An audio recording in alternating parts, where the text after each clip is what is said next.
Betty has a sister, Amy. Gail is Betty's mother. Meanwhile, Dan is Gail's father and Samantha is Dan's mother. Can you figure out how Amy is related to Dan?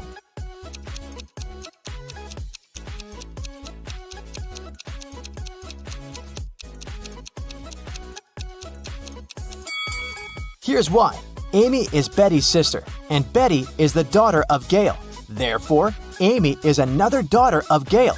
We also know that Dan is Gail's father. Therefore, Dan is Amy's grandfather. Betty is going on a date, and she's a little late. Her boyfriend, Stan, is already waiting for her inside their favorite coffee shop. Can you find him?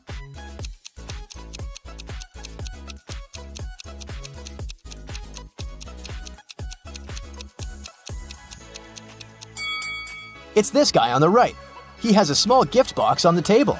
After the date, Betty takes a car sharing to go home. The car is parked at this point. Can you figure out the only point Betty can reach?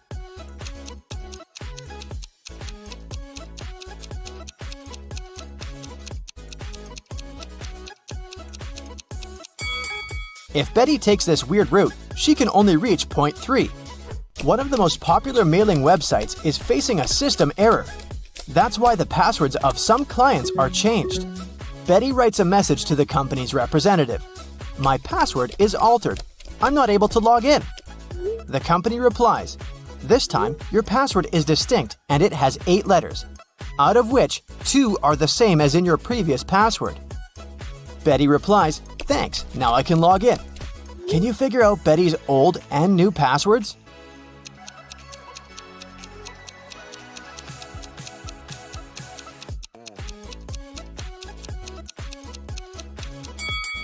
Her new password is distinct, and the old one is altered.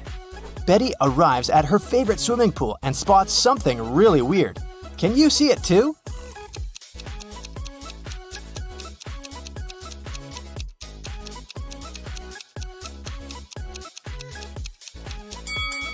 Someone swapped these guys' shadows. After swimming training, Betty goes to the public shower. There are other people in shower cubicles nearby. Can you spot who's unwanted here?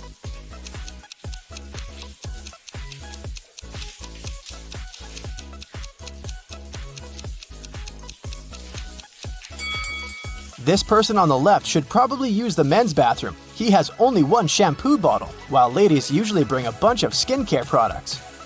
Betty meets her best friend Rob. He always tells the truth. Rob says, I have one specific whole number on my mind. It's 1, 2, or 3. You can ask me just one question, but I can only reply yes or no, or I don't know. What question will you ask to figure out the number I'm thinking about? Can you help Betty?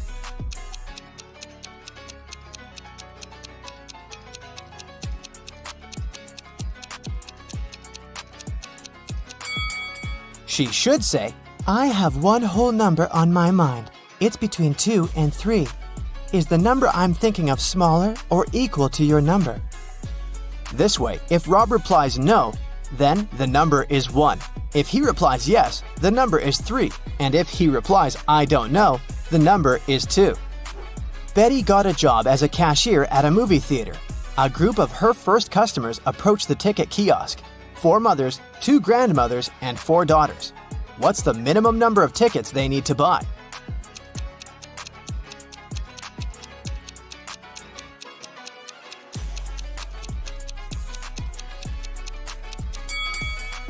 Only 6. Betty has 3 keys that open 3 different doors. How many attempts does she need to figure out the key for each door?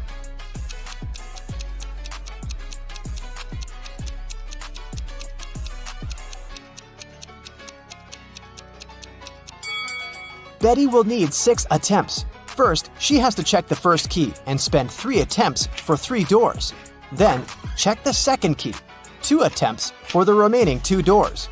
And then, use the third key to open the last door. Betty enters the cafeteria and spots a thief right away. Can you see this person too?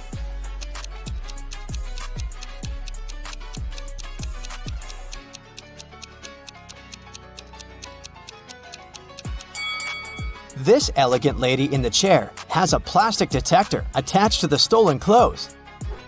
Someone robbed the movie theater. Betty calls the police and they arrest 3 suspects. Officers check the guys' passports. Can you spot a fake ID?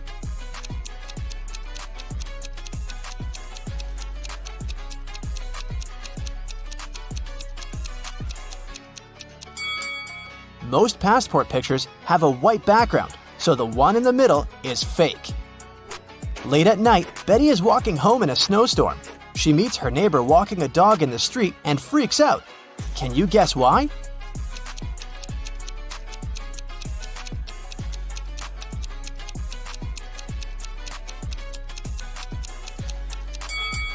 The dog leaves footprints from only 2 paws.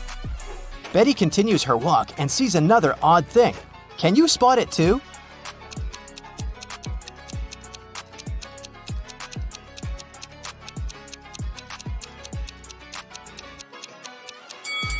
It should be the moon, not Saturn. Betty enters her apartment building and meets 3 neighbors in the elevator. One of them is a werewolf. Can you guess who?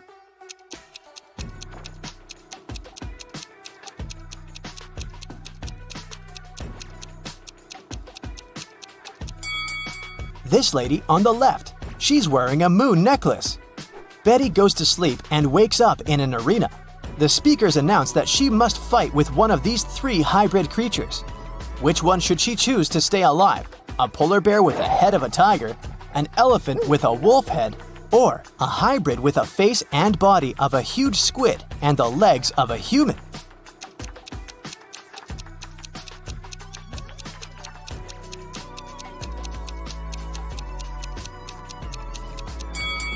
Betty should choose the 3rd hybrid. Since its body has gills, it won't be able to breathe and fight outside water.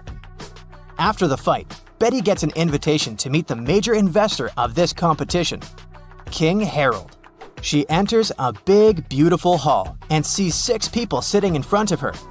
They're wearing the same outfit and look very similar. It's very hard to tell who's the real king here. But after a couple of minutes, Betty approaches one of them, bows, and says, "Nice to meet you, Your Majesty." How did she know who's the real king?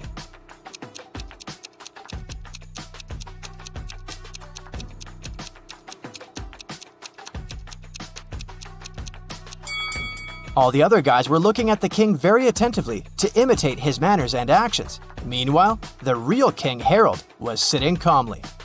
Betty returns home and faces bad news. Her cat Fluffy is missing.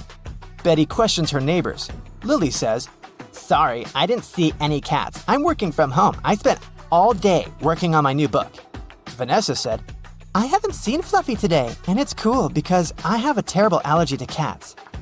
And Bob said, "I think I heard a cat meowing on the balcony a couple of hours ago." Can you guess who stole the cat?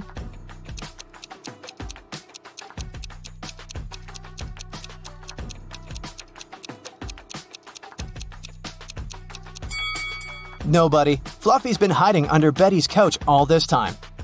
Betty's boyfriend Stan lives just a couple of blocks away from her place. Betty calls him on FaceTime and invites him over. But Stan says, "Sorry, honey, I've just got home feeling very sick. I'd rather go to bed early."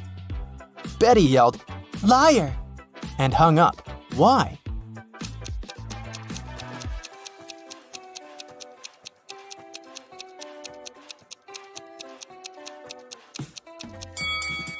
Take a look at Betty's window. It's pretty dark. Stan lives only 2 blocks away, but there's a bright blue sky in his background, which means he's definitely not at home. Betty makes a beautiful sandcastle and then lies down. She falls asleep. In a while, Betty wakes up and sees that someone has ruined her castle. She asks 3 persons hanging out nearby, "Who did it?" Kelly replies, "I like your castle and took a couple of pictures for my social. Then I left to get some ice cream. When I came back, I saw the castle was completely ruined." Olivia said, "I'm sorry, I was swimming far from the shore. When I returned to the shore, I didn't notice any castles." And Tom said, "Sorry, lady, I don't see anything because I'm blind. The wind must have destroyed your castle. You shouldn't have to make it 5 stories high." Can you spot a liar?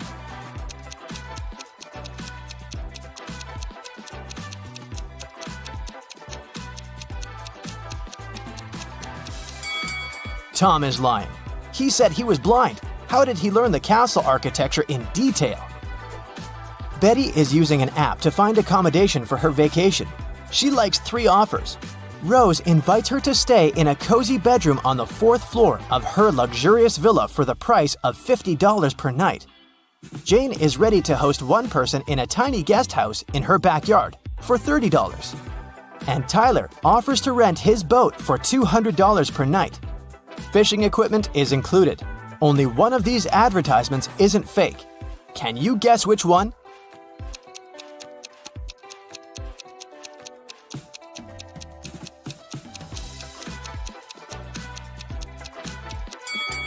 This villa is 3 stories, and Tyler's picture is hanging on the pier. He's a runaway thief. So, Jane's guest house is the safest option for Betty. Alan is a famous scientist. He invented a special potion that awakens superpowers in humans. One night, he was having a secret Zoom conference with his colleagues. Alan's assistant, Betty, entered the office and brought him some coffee. In a while, Alan said goodbye to his colleagues and fired Betty. Why?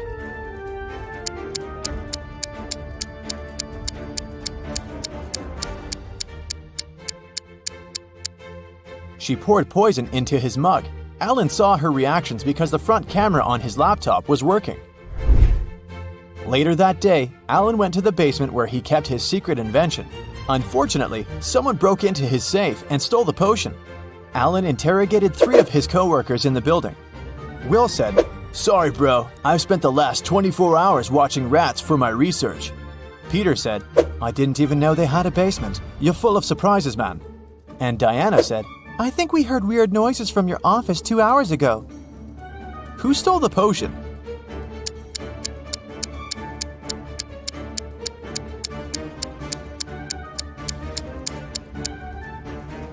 Peter. Take a look at his legs. He's levitating. When Peter was exposed, he took off into the sky and escaped. Alan headed to the parking lot, but someone had stolen his car. He called the police and found it across the street. The thief hit a tree and escaped. The police interviewed 3 suspects. Lily said, "I'm a courier. I came here to deliver food for the lab workers." Nina said, "I'm from a cleaning company. I'm here to clean, not steal cars." Bob said, "I parked my car to get some coffee. I didn't see any crimes." Can you guess who stole the car?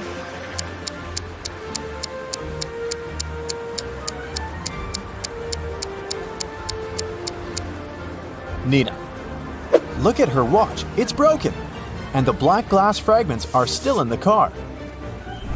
Alan came home. Someone broke into his house and stole a laptop with secret information. Alan interrogated 3 of his neighbors. Rosie said, "You might think I'm crazy, but I saw a flying man outside your house." Nick said, "I spent all day in the garden picking apples. I didn't see anything suspicious." And Zoe said, "I was at a shopping mall with a friend and just arrived." Who lied?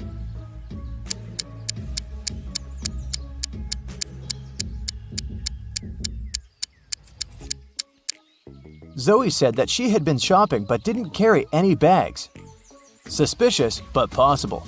Meanwhile, Nick said that he'd been picking apples, but all the apples in the garden are still on the trees. So the liar is Nick. Alan went to the airport to take a flight to Argentina. He wanted to consult with his colleagues about Peter, but there were a lot of people who wanted to fly away too. Online booking stopped working, so there was a long queue. Alan is the 20th from the bottom in a line of 100 passengers. What's his position at the top of the queue?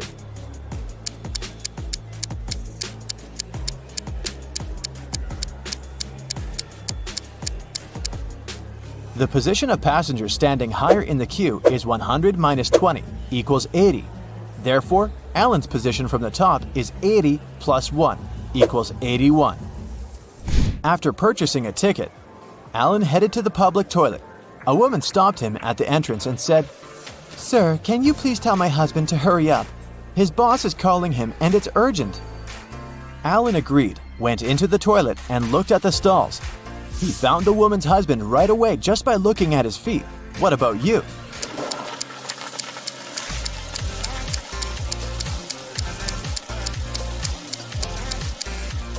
The guy on the left is her husband. They have similar tattoos.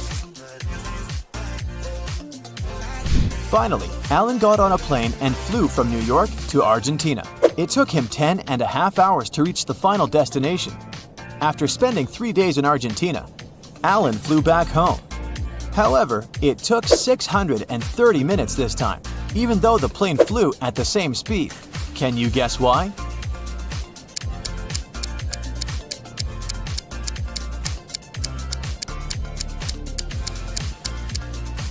Ten and a half hours are the same as 630 minutes. After getting home, Alan noticed Peter running away through the backyard. Alan followed him, but Peter was too fast. Suddenly, Alan saw his motorbike in the parking lot. He questioned 4 people standing nearby. "Hey guys, whose motorbike is this? I need to borrow it." But all 4 people replied, "It's mine." Alan took a closer look at the vehicle and quickly figured out the owner. What about you?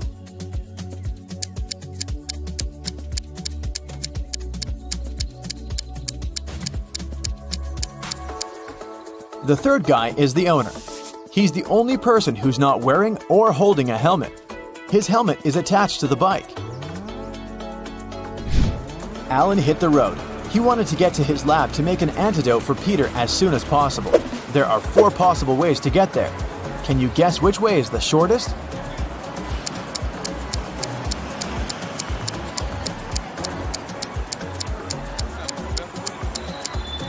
The 4th one. The trick to solving this maze quickly is to start drawing from the end. Someone filled Alan's lab with sleeping gas. He passed out and woke up in a creepy basement. Alan found 4 doors leading outside. He has only one chance to escape. He won't be able to use the doors again. Behind the first door, there's a water-filled room swarming with sharks. The second door leads to the room filled with a spider's web. The third door hides a space where scorpions are falling from the ceiling. And the 4th door is hiding hungry lions. Which door is more or less safe to enter?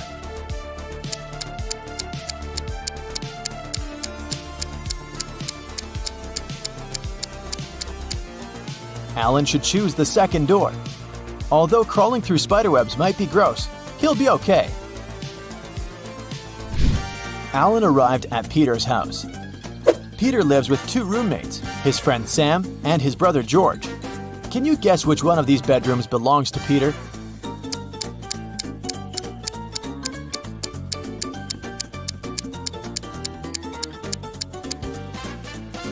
George is the only one who's holding a laptop in his hands.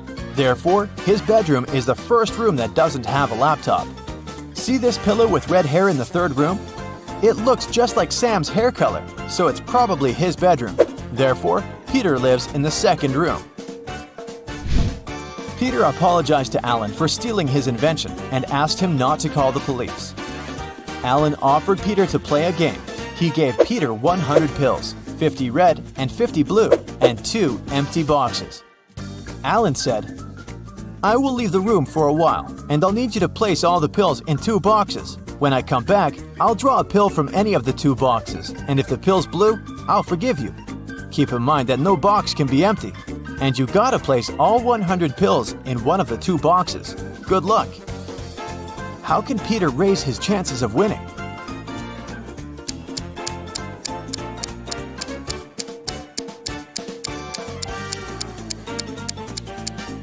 He should put 1 blue pill in 1 box and the other 99 pills in the 2nd box. This way, the chances are 50-50.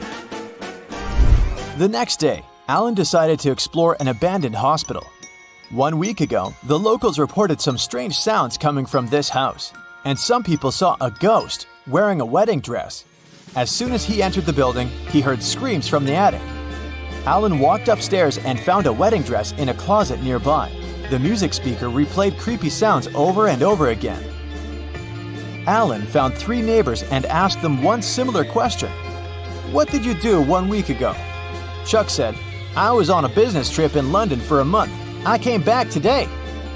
Sarah said, "This dress is not mine. I got married in a red one. It suits me much more." And Wendy said, "I'm a doctor. I had many duties in the hospital that day." Who's lying?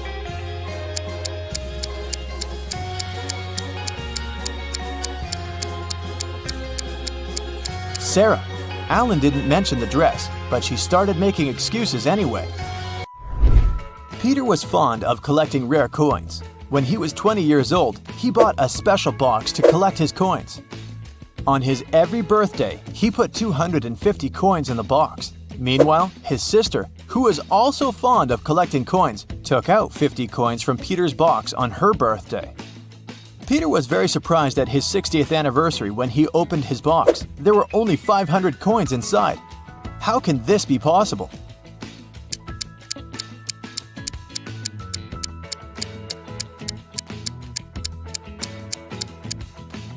Peter was born on February 29th. Thus, he put 250 coins every 4 years. In 40 years, he put the coins in only 10 times, making a total of 2,500 coins.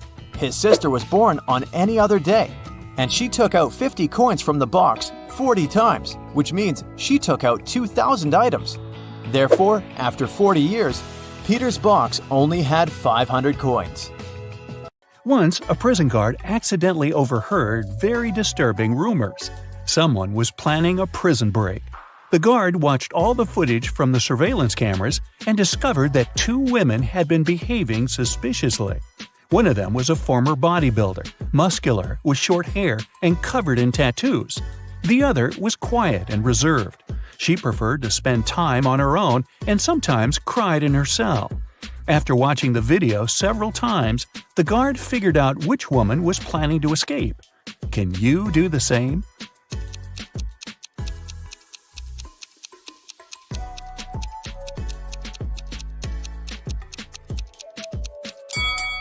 It's the second prisoner. There's a file in her bun. She can use it to get through the metal bars.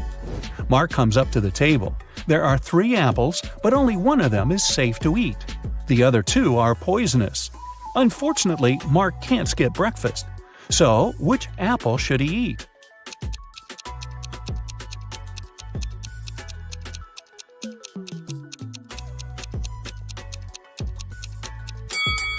Look, this apple has a caterpillar in it. It means there's no poison in the fruit and it's safe to eat. These 3 women, Jessica, Mary, and Olivia, went shopping. 2 of them are pregnant and one is just trying to steal a watermelon. Can you tell which one is hiding a watermelon?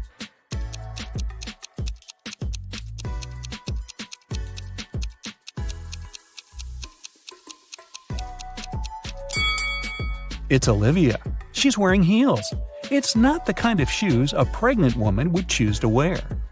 Nathan, a successful entrepreneur with a multi-million-dollar business, and his friend Jackson, a famous private detective, returned from a long-term trip abroad. They decided to stop by at Nathan's villa on the way to the city. When the men entered the house, though, they saw that everything more or less valuable had been taken away. The entire villa was a mess. "I've only been away for a month. What happened here?" exclaimed Nathan. Jackson took an apple from the dining room table and started to munch on it thoroughly. "The lock isn't broken. It means the person who took your stuff had the key." After a while, the detective asked Nathan to invite 3 people. Mia, Nathan's niece, told Jackson she hadn't visited her uncle's home. She had been having serious problems with her car for already 2 months. And the villa was too far away from the city to get there by public transport. Sarah, the maid, claimed that she had stopped by several weeks ago to bring some food and tidy up, but since then she hadn't been to the villa. Adam, the gardener, told the detective he had been on vacation and had just returned. He even offered to show his plane tickets to Jackson. The detective figured out immediately who was behind the mess. You have 8 seconds to figure it out.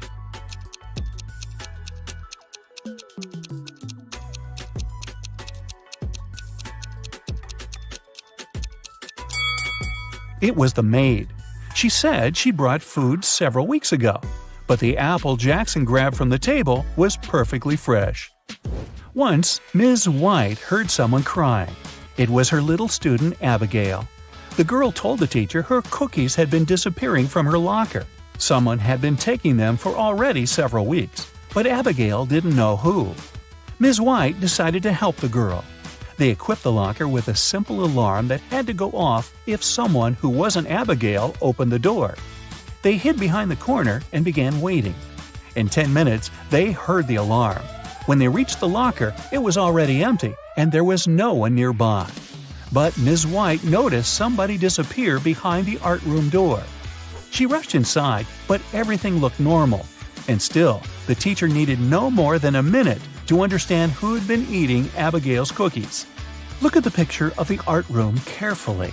Can you find out the answer within 8 seconds?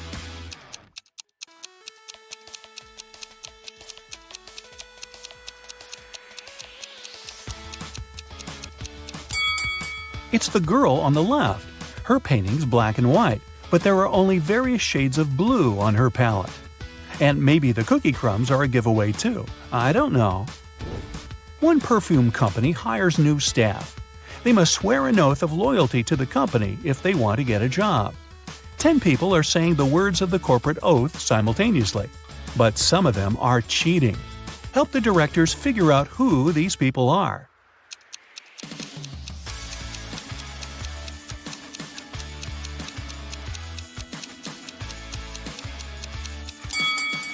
This guy keeps his fingers crossed, and the man on the left is standing with his legs crossed.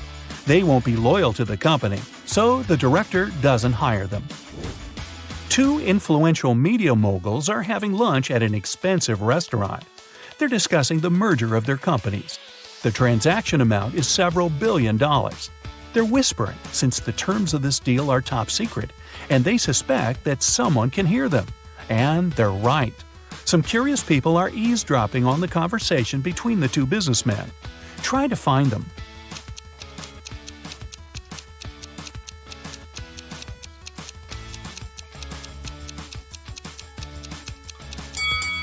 The girl at the next table is reading a newspaper that is turned upside down.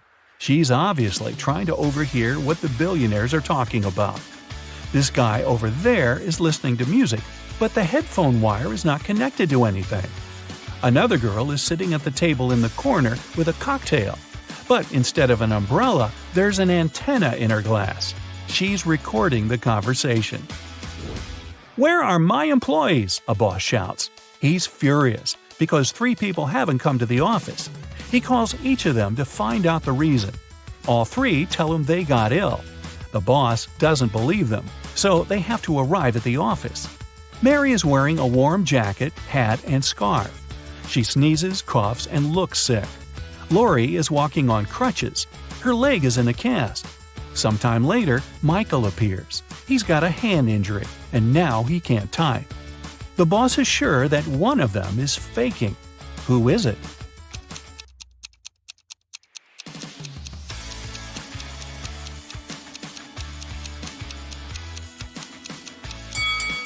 Mike's left arm is broken, but his phone is in his left pocket. He must have used his broken arm to put it there, which means he's pretending. Apparently, he just didn't want to come to work. Ice will melt if you heat it, but if you heat me, I'll become solid. What am I?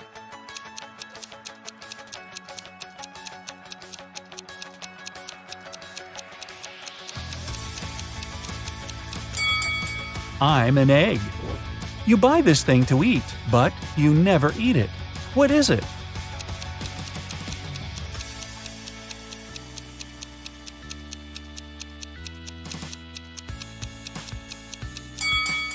It's a plate. Mia was going back home one evening. It was 11 p.m., and she had to cross a small dark park in front of her house. Suddenly, she heard footsteps behind. Someone grabbed her bag and ran away. The girl called the police, and they questioned 4 suspects. Jack said, "I was choosing an outfit for a party." Camilla was getting ready for her final exam at home. Andrew told the police he had been watching birds in the park. Nora was at her yoga class. After the interview, the police understood who was behind the robbery. Can you?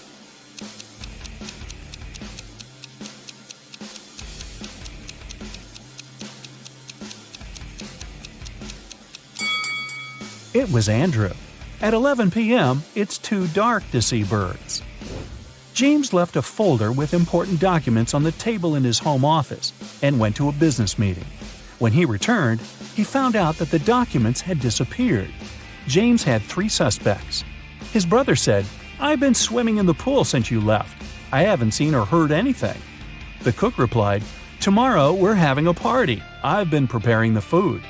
The security guard told James, "I've been outside all this time, checking the garden for mice." Who knows where the documents are?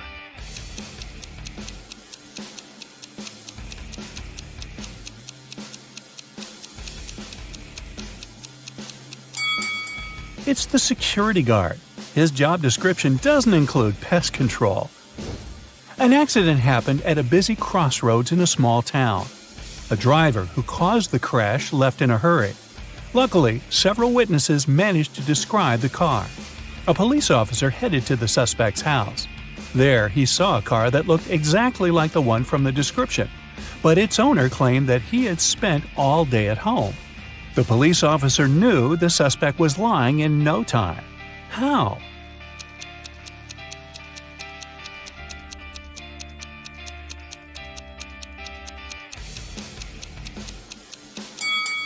He touched the car hood. It was still hot from the engine that had worked not so long ago. You're walking along a railroad track. Suddenly, you see a speedy train approaching you.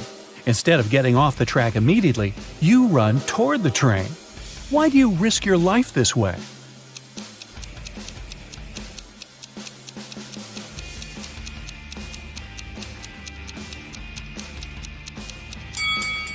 When you notice the train, you're on a bridge. You can't leave the track right away and have to run to the closest place where you can do it. Detective Tina received an emergency call from the local museum. Someone had stolen an exclusive scarab brooch from ancient Egypt. First of all, Tina checked all security cameras. This is what she found. Can you spot the thief just by looking at these 2 pictures?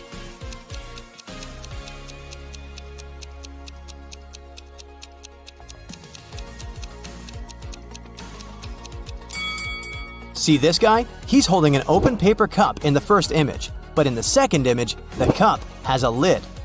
The guy hid the stolen brooch in his paper cup. Detective Tina hurried to the crime scene. When the brooch disappeared, the museum security system locked all visitors inside the building.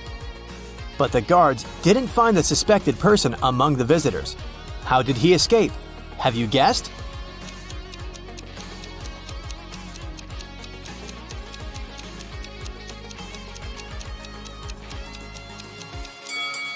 Take a look up at the ceiling. See the shoe prints on the statue? The thief climbed this sculpture and escaped through the window on the roof. Tina went to the roof to search for some clues. Can you see any?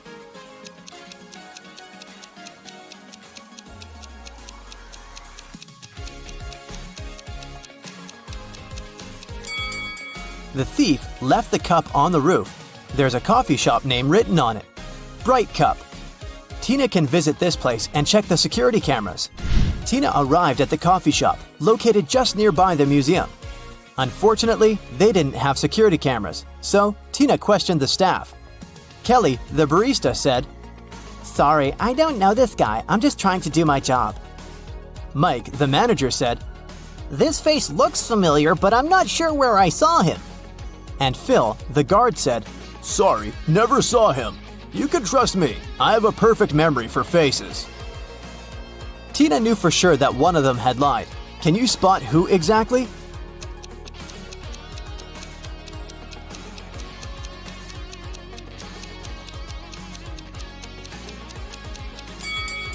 Kelly, look at her iPad. There's an incoming call from her boyfriend. Take a closer look at the contact photo. It's our thief. Therefore, Kelly is an accomplice in the crime. Tina told Kelly, "I'm afraid we should continue this conversation at the police station." But Kelly ran away through the backyard. Tina followed her and ended up in a dark basement. She got lost and found these 3 cages. The first cage is covered with fire. There are huge ice cubes all over the second cage, and the third cage is full of venomous scorpions. Tina has to choose one of them to get to the surface. Can you help her choose the safest option?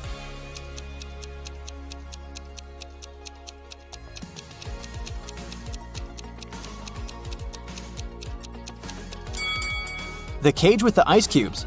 She can get cold, but it's still safer than the other two cages. The police caught Kelly and brought her to the station. During interrogation, Kelly told Tina 4 facts. First of all, this guy's name is Alex. Secondly, he's my ex-boyfriend. We don't get along anymore. We went to the same college and met in history class. And finally, I don't know why he'd stolen this stupid brooch. One of the facts is false. Can you guess which one?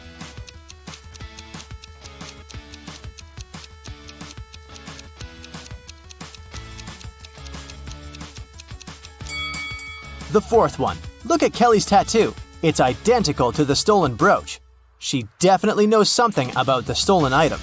Kelly confessed that the thief might be hiding in an abandoned castle site outside the city. Tina went to check it out.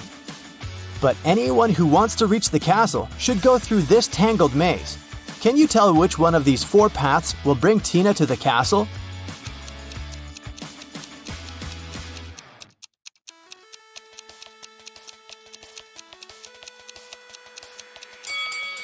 The first path leads to the pond with crocodiles. The 3rd one leads nowhere. And the 4th way goes back to the beginning. So Tina should choose the 2nd path. Tina entered the castle and saw a room full of ancient artifacts. She spotted the thief right away. What about you? Can you see him?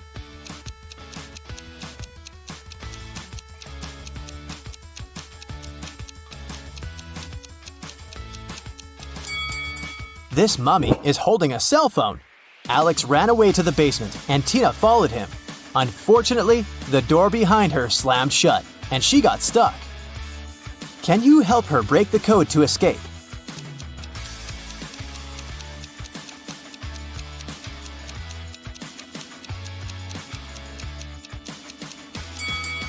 A calendar on the door says, "You force heaven to be empty."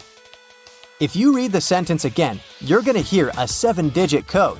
U, 4, 7, 2, B, M, T. In the next room, Tina got stuck in another trap. The creepy voice explained, "If you press the right button, I'm going to let you go. But if you choose the wrong one, you'll stay here forever. You've only got one chance to escape. Good luck." Which button opens the lock? Have you guessed?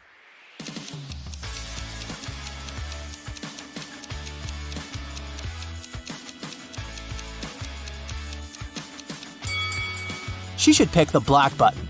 This picture on the wall is a hint. The rainbow contains all colors except for black. Tina got out of the trap and entered a room full of old furniture. She noticed 3 odd details about this room right away. What about you?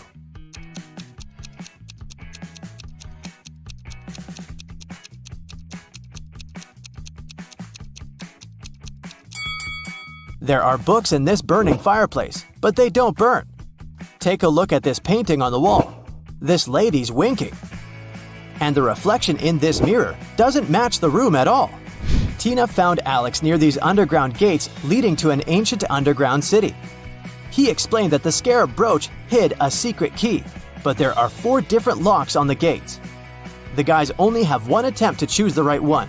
Which lock should they pick?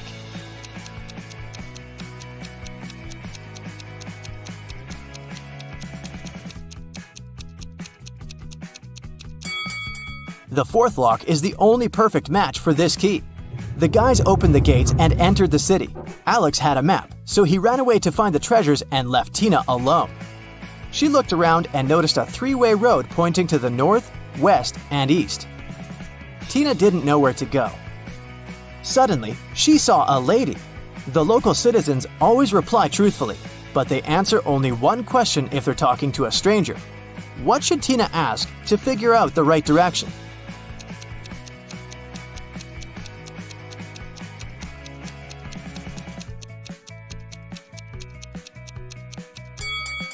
She should ask, if the right direction is not the east, is it west?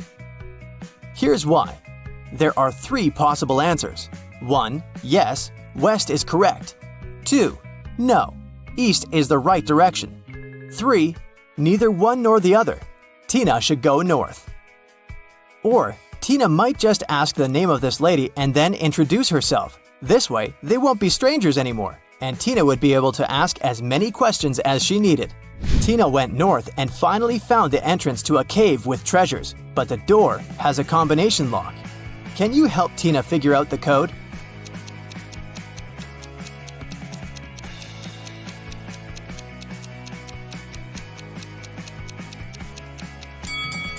Take a look at these figures. The number corresponds to the sum of intersection points. Therefore, she needs to calculate the number of points in the last figure. And voila! The 4-digit code is solved. Inside the caves, Tina met a dragon. It said, "I'm gonna let you in if you can crack my riddle. I'm gonna let you in if you can crack my riddle. I'm quite hot, but if you remove the first 2 letters, I become too cold. What am I?" Have you guessed?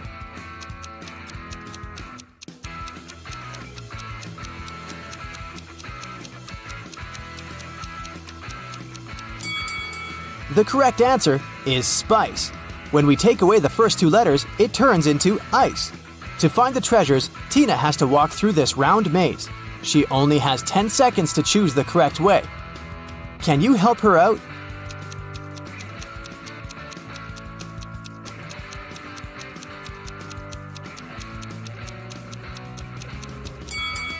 Here's the easiest way. Tina found 3 doors in the center of the labyrinth. Each door leads to treasures. But each way also hides some danger. The first path is filled with poisonous gas.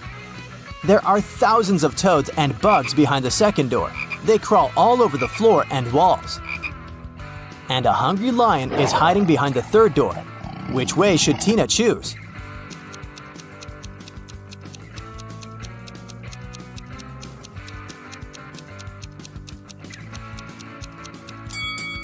The second way. Although bugs and toads can be gross, they're not dangerous. Tina took the treasures and headed home. Suddenly, she met Alex. Tina decided to trick him and offered him a deal. "If you manage to solve my puzzle, I'm going to give you 100% of the treasures. But if you fail, you'll get nothing and go to jail." Here's the riddle. Move just 1 match to point this giraffe in a different direction. Alex failed to crack this riddle. What about you?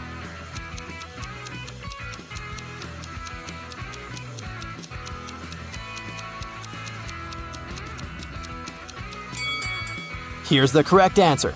Pretty easy, huh?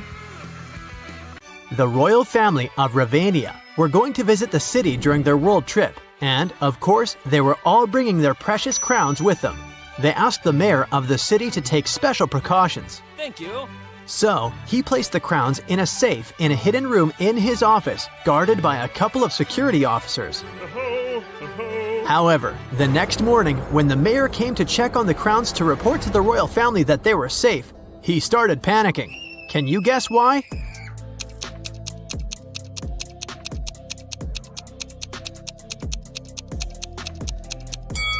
It's because the crowns inside the safe are not the real ones.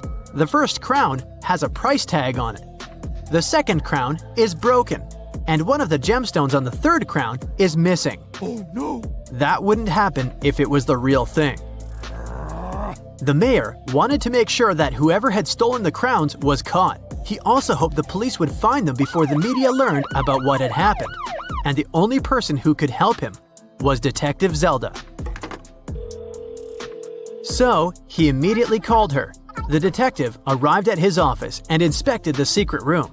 She noticed something that might help her with her investigation. Can you figure out what it is?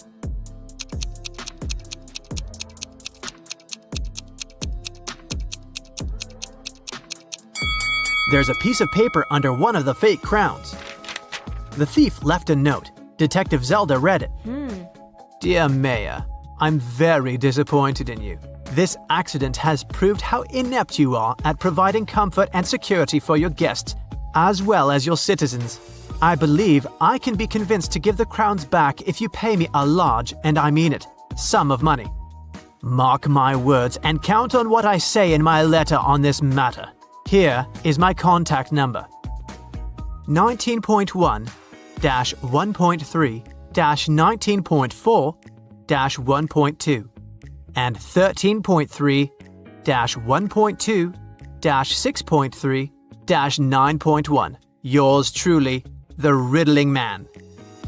What can you make of this number?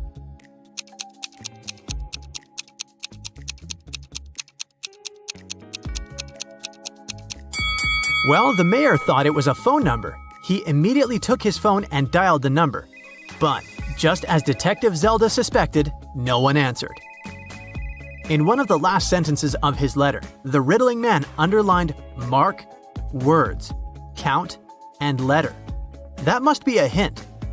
The number before the dots indicates which word you should look for in the note, and the number after the dot tells you which letter you need in that word. For example, 19.1 means you need to find the 19th word, which is comfort. The letter you need is the first one, which is C. When you do that for every number, you'll get Cafe West. Before Detective Zelda left for the cafe, she decided to check the security camera footage recorded at night. The mayor took her to the surveillance room. There were 3 different monitors, each showing the room from different angles. Detective Zelda realized only one of them was still recording live. The other 2 were showing fake images. Which recording is real and why?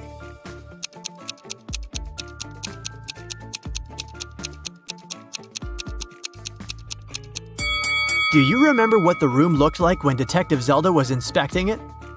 The clock certainly wasn't on this wall. It was on the opposite one, so the footage on the first monitor is fake. The footage on the second monitor isn't real also. If you look closer, you'll see a moth flying around the room, but it repeats the same movement over and over again. That's badly edited fake footage, so it makes the footage from the third monitor the real one. Oh yes! Detective Zelda rewound the footage and found the moment when the Riddling Man had broken into the room.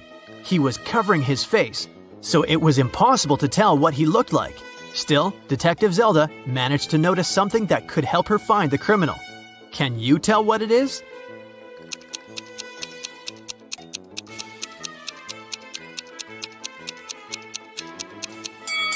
If you look at the lower left corner, you'll see someone walk into the room and leave it quickly while the Riddling Man is stealing the crowns. Could that mean that the Riddling Man has a partner? To find that out, Detective Zelda questioned all the security guards who had been working the night shift. The first guard, George, said that he'd been keeping watch in front of the door. The only time he left his place was when he took a short bathroom break. The second guard, Joe, said he'd been standing in front of the door to the mayor's office all night, and the only person who took a break was George. The third guard, Brian, said he'd been right there by the door as well. Detective Zelda knew only one of them was telling the truth, and the other 2 were lying. Who is the liar?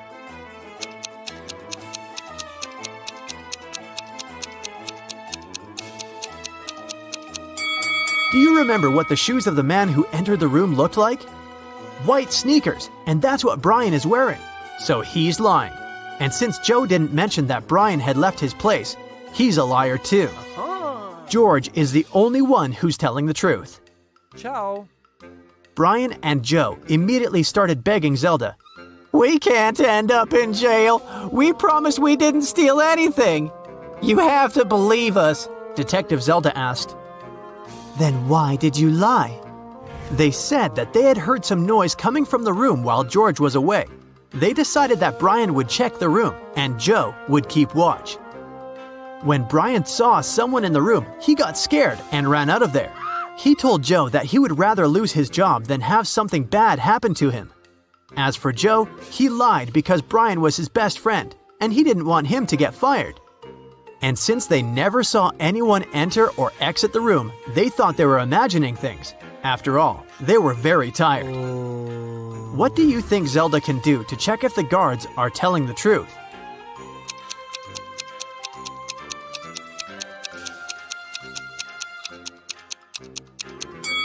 She can check the surveillance footage of the street outside the building to confirm that nobody entered or left.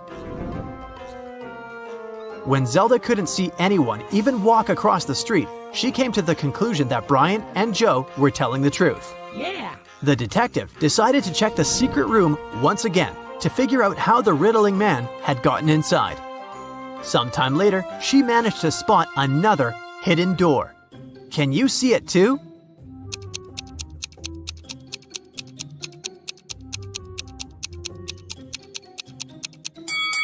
The bookcase is actually a door.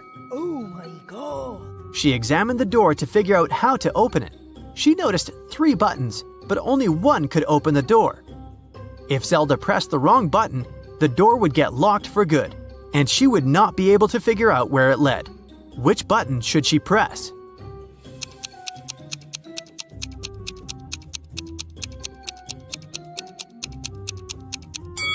Take a look at the books next to the buttons. One of the titles is meaningless, while the others make sense. That must be an anagram, a word or phrase formed by rearranging the letters of another. When you rearrange the letters in the title, you'll get the second button. Detective Zelda pressed it, and the bookcase door opened. The woman saw a narrow hallway with stairs leading down. She took a step, and the door closed behind her back. She tried to force it open, but it wouldn't move. The only thing she could do was go down the stairs. She ended up in an underground pit. Inside, there was nothing but a shovel and a sign that showed her that she was around the pit. In the hole to the left, there were venomous snakes. The pit on the right was filled with poisonous gas. And on the ground right above her head, there was an angry dog with sharp teeth. What should she do?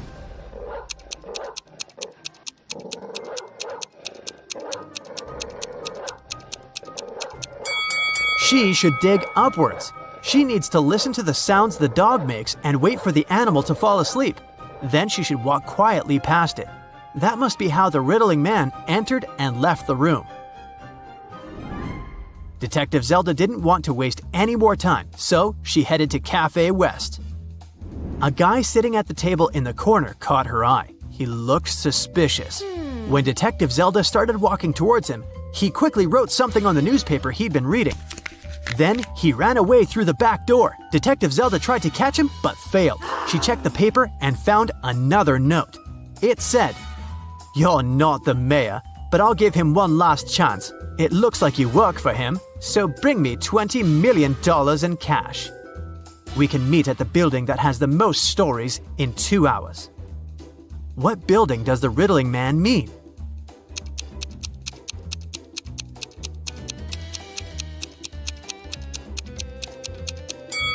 The library.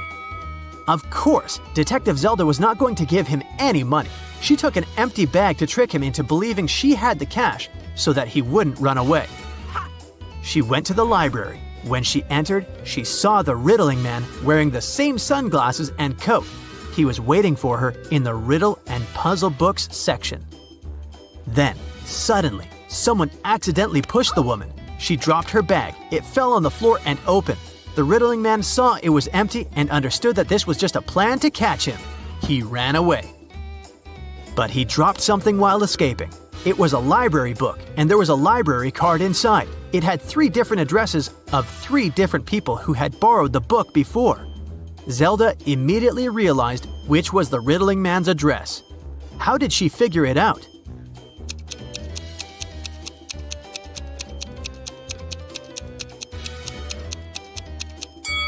Remember the note the riddling man wrote to her at the cafe? The first address is written by the same person. Detective Zelda had 2 police officers break into the riddling man's apartment. They found the crowns, but the criminal was gone. For some reason, Detective Zelda felt that she would see the riddling man again. Nancy and Mike were going to the Carnival of Riddles, which was scheduled to be in their town during the weekend. It was a very popular carnival that was traveling the country, and everybody was so excited.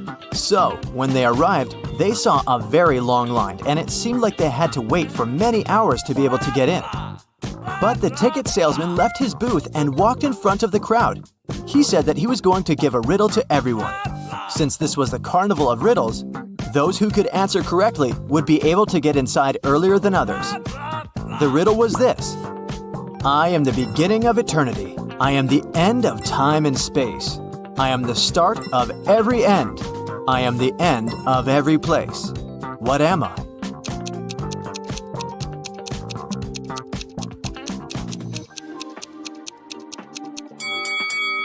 The answer is the letter E.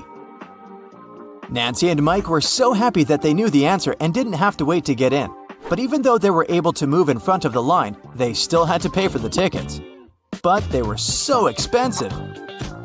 The salesman offered them another riddle. If they could answer it, he would give them a 50% discount. I have an X number of candy apples. If I count them by threes, the remainder is 2. If I count them by fives, the remainder is 3. If I count them by sevens, the remainder is 2. How many candy apples do I have? Mike was kind of a genius, so he knew the answer immediately. Do you?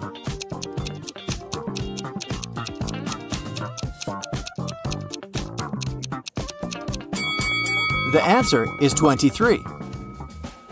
Nancy and Mike were glad to have been able to save some cash to buy snacks. Nancy wanted to get something sweet for herself and her brother, so they went to the candy booth.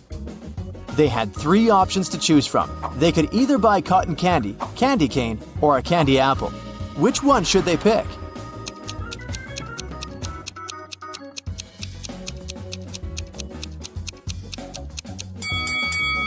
Take a closer look at the cotton candy. There's a teeny tiny spider stuck inside. Yikes! And did you notice that little apple worm inside the candy apple? That's never good. So, they should buy the candy cane. Before leaving the candy booth, Mike wanted to get a gumball too. However, when he inserted his coin into the gumball vending machine, he realized that something was strange. Hey! Do you see it too?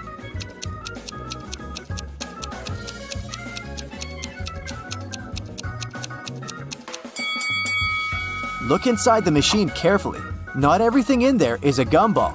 This and that are eggs. How weird is that? Hey! After eating their candy, they came upon a tent with a sign that said, "Enter if you want to see real magic." They were intrigued, so they decided to walk in. There were 3 different magicians. The first was holding cards in his hands. Then he made them disappear. The second one also had cards, but he was making them levitate. And the third one put a pen through a card, but the card was unharmed after. Only one of them was capable of real magic, and the others were just doing tricks. Can you tell who?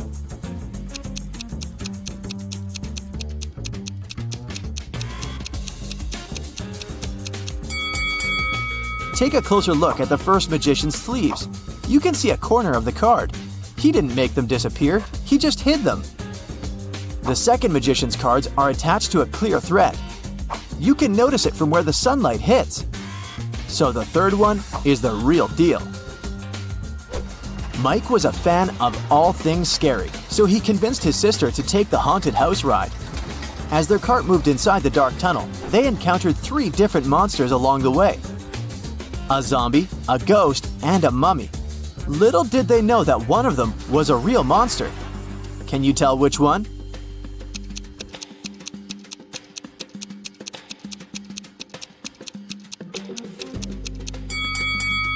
Take a look at the zombie. Its makeup is kind of melting, which means that it must be an actor.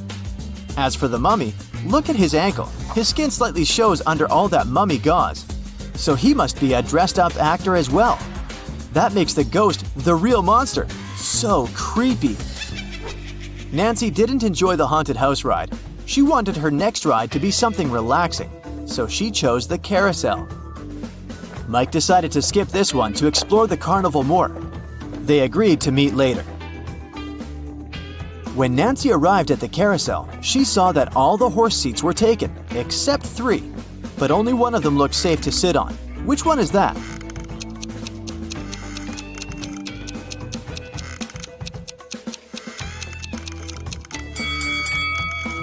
The second horse mount is cracked. It's not wise to pick that one.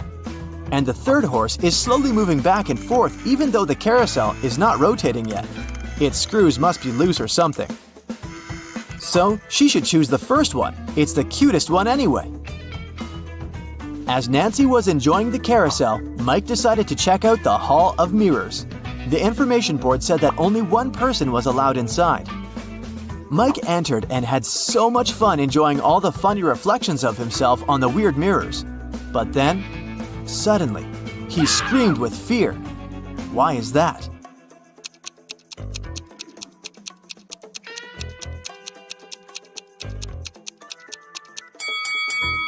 Take a closer look at the mirror reflections. One of them doesn't belong to Mike, so he is apparently not the only one inside, even though the sign said he would be. Mike was so scared of the unexpected reflection.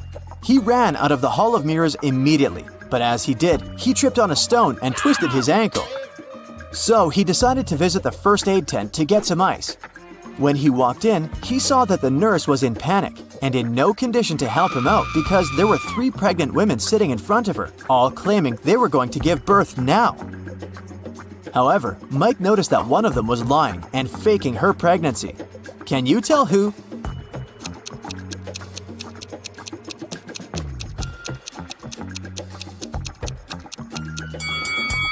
Girl number 3 is clearly the liar. Take a look at the ultrasound picture in her hand. It has the first girl's name on it. She must have stolen it from her, so she's only pretending to be pregnant. Once the real pregnant ladies left for the hospital, Mike was able to get some ice for his ankle and went to meet his sister. At that moment, they heard an announcement coming from the stage. "Ladies and gentlemen, gather up to see the strongest man alive. Don't believe me? I'm not lying. Here he comes. See him with your own eyes." Nancy and Mike wanted to see who this man was, so they joined the crowd. A muscular-looking man entered the stage. He said, I will prove to you how strong I am by breaking this thing with my bare hands. But first, you have to guess what it is. Here is my riddle to you. There was a greenhouse. Inside the greenhouse, there was a white house. Inside the white house, there was a red house. Inside the red house, there were lots of little ones. Nancy knew the answer, so she yelled it out. Can you guess?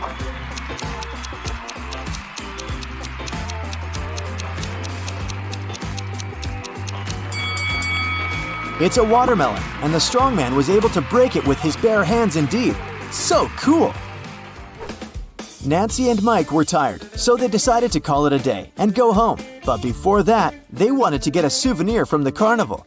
They picked a beautiful fridge magnet. When they paid for it, the gift shop salesman put 3 cups upside down on the table and placed their money under one of them. He said he would give their money back and the magnet for free if they could guess which cup had their money after he performed his trick. Watch carefully. Nancy knew where the money was immediately. How about you?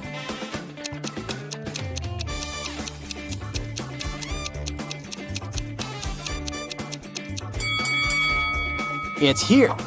You thought it was under this one, right? Watch it in slow motion again. Do you see the salesman putting the money under that one with a quick hand movement? Nancy noticed that. What a fun day! Nellie is approaching a picturesque field. She's carrying a package. If she doesn't manage to open it before reaching the field, she won't survive.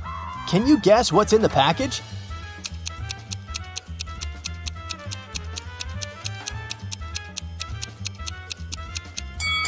Nellie is skydiving. There's a parachute in her package. After a safe landing, Nellie decides to take a walk in a sunflower field. Can you help her spot 3 odd things about this area?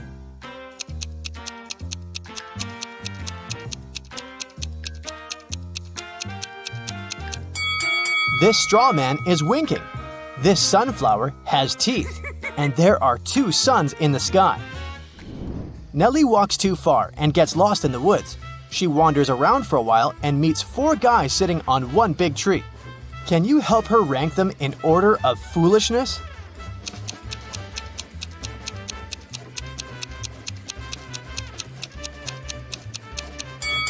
The 4th person is cutting the branch where he sits. So, he's the silliest. The first person is sitting on the branch that will soon be cut by the second guy. So the first person is the second most foolish. The second person doesn't see that he's about to fall too, so he's the third. And finally, the third guy. He's a bad person, but definitely not a stupid one. Nellie moves on and finds a highway. 3 people offer to give her a ride to the nearest town. Can you help Nellie choose the safest driver?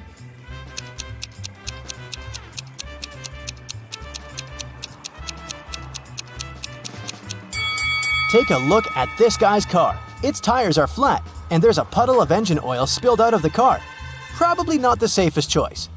This beautiful lady and her car are both translucent because they're ghosts. As for this gloomy trucker, he looks pretty reliable. Yeah. Nellie enters a local coffee shop and meets two ladies. Both ladies tell her that they are daughters of a famous billionaire. Can you guess who's lying?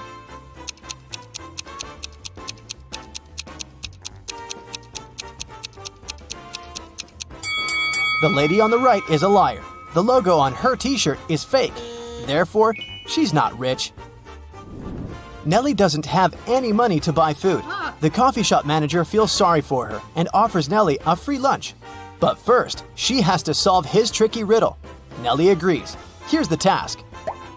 People have stepped on me, but not many. I never stay full for long. I have a dark side. What am I? Can you help Nellie win her free food?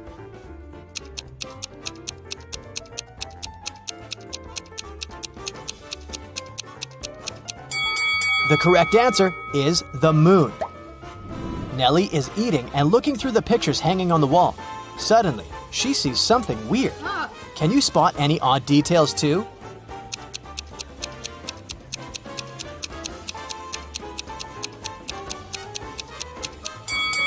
This person appears in both pictures, looking young and pretty. But the time distance between these two photos is 100 years. Nellie enters a flower shop and sees the owner putting bouquets in big vases. If he puts one bouquet per vase, he will end up with one extra bouquet. And if he puts two bouquets per vase, he will end up with one extra vase. How many vases and bouquets does he have?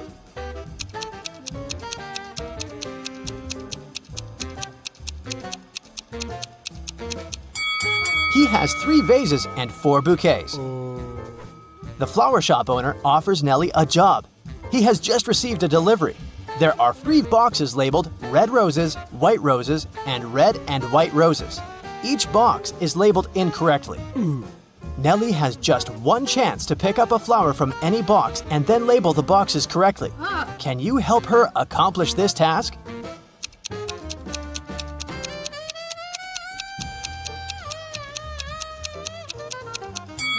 Nellie should take a flower from the box labeled as red and white roses.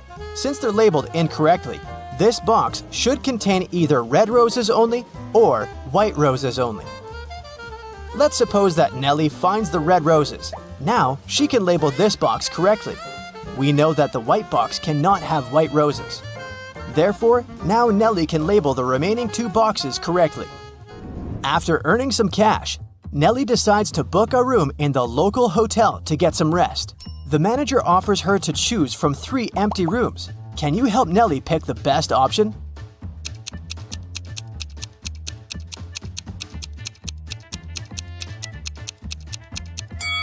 There are cracks in the window glass in the first room.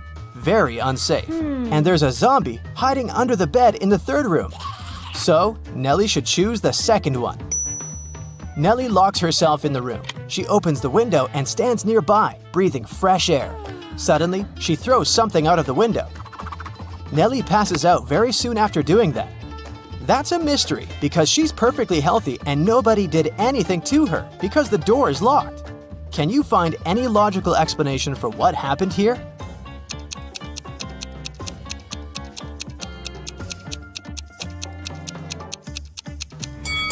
Nellie decided to throw a boomerang out of the window. The boomerang went to the maximum distance and returned back straight to her head. After a while, Nellie wakes up with a headache. She goes to the local shop to buy some aspirin. She spots 3 odd things about this place. Can you see them too?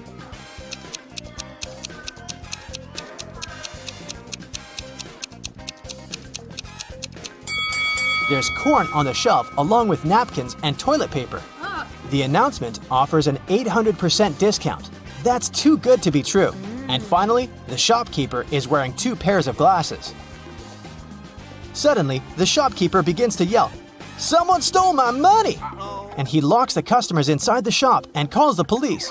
They arrive and question 4 suspects. Maya says, "I came here to buy water for my 12 o'clock yoga class. I'm 20 minutes late because of you." Bob says, "What's the point of stealing cash? Everyone knows that people use cards nowadays. Lily says, "This shopkeeper is a bad person. He deserved that." And Nellie replies, "Sorry, I was focusing on my own purchase. I didn't see anything suspicious."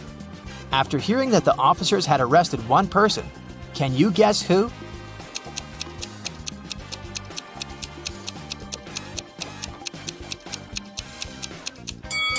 Maya, take a look at the clock on the wall. It's only 10 a.m. She's not late, therefore she's lying. Nellie is walking down the street. She sees a cozy garage sale organized by Miss Green. The fixed price for any item is only $1. Amy buys an old dress. Phil takes this beautiful antique vase, and Vivienne purchases a shabby vintage suitcase. Nellie comes over to Miss Green and says, Oh, "Madam, you've just sold an expensive thing for a song." what? What does she mean? Can you guess?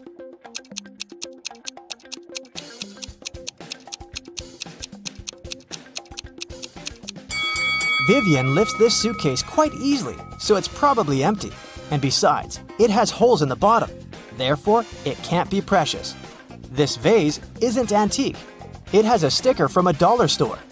Although this dress is dirty and torn, it has a large, expensive brooch pinned to it, so many gemstones can't cost just $1. Nellie asks Miss Green if she can use her bathroom. Miss Green says, Sure, it's at the end of the corridor. Nellie is walking down the corridor and confuses the doors. Nellie ends up in this messy kitchen. The door won't open. Can you help Nellie find a key?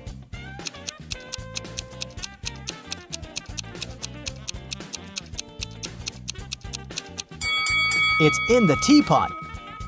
And Miss Green enters the kitchen and tells Nellie, I'm a witch, young lady, and I'm gonna give you a gift if you manage to solve my riddle. Oh, yes. Nellie agrees. Here's the task.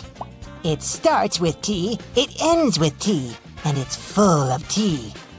What is it? Can you solve this mystery?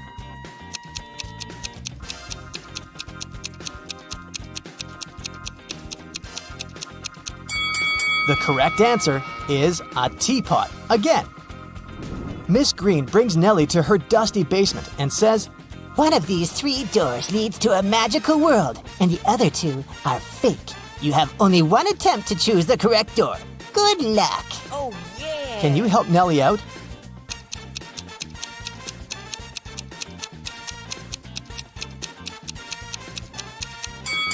She should choose the 3rd door. Take a look at the floor. Dusty footprints lead to the 3rd door only, which means that doors 1 and 2 are fake. Nellie opens the 3rd door and enters an enchanted forest. There are 4 ways to cross it, but all 4 passages are pretty dangerous. A hungry dragon is waiting for her on the first route. A massive fire is burning all over the 2nd path. And the 3rd path is basically a windowless tunnel. And the 4th passage is full of scorpions and snakes. Can you help Nellie choose the right path?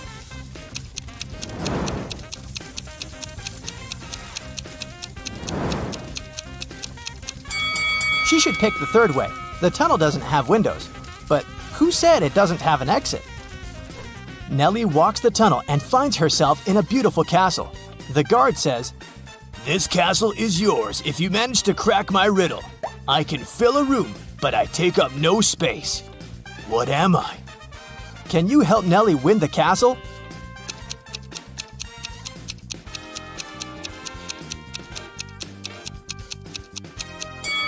The correct answer is light. Brandon is the brightest student in his college. The next evening after graduation, he received this mysterious letter.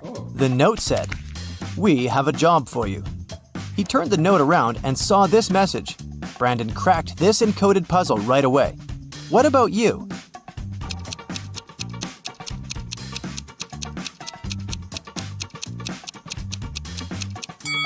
Brandon's job interview will take place in a greenhouse at midnight. Brandon arrived at the meeting point. He looked around and saw a gardener lying unconscious on the floor. Brandon called the police. Experts said that someone had poisoned the gardener. Brandon called 3 people and questioned what they were doing today. Allie, the gardener's assistant, said, "Today was my day off. I've spent all my time at a pool party with my friends." The gardener's wife, Lily, said, "Oh my, I can't visit him immediately. I'm on a business trip in Rome." And the gardener's boss, Dan, said, "I had lunch with him today, and he looked perfectly fine." Brandon spotted who was lying right away. What about you?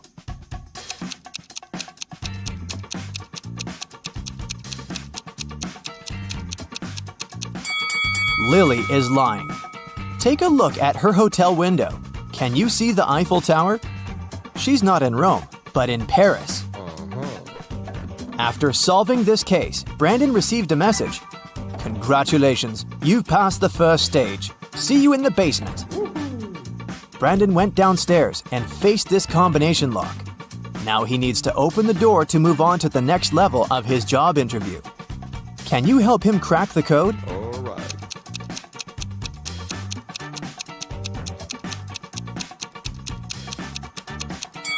Take a look at the note near the door. It's a hint. The correct password is opinion. Brandon entered a huge office and saw this guy. He said, "Nice to meet you, Brandon. I'm Mr. Green. My wife and I have 6 sons. Each son has 1 sister. Can you count all members of my family?" Brandon nailed it right away. What about you?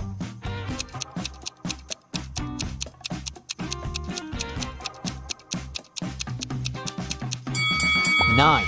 Mr. Green, Mrs. Green, 6 sons, and 1 daughter. The daughter is a sister to all 6 sons. Brandon's next task is to solve a robbery case. Last night, someone smashed a window in the local bank office to break in. The cleaner was inside, so he ran to call for help. He saw that the robbers had taken the money and busted the door open to escape when he got back. He tried to clean the mess, and some glass fragments got stuck in his sleeves. Brandon looked over the crime scene. He knew for sure that the cleaner was lying.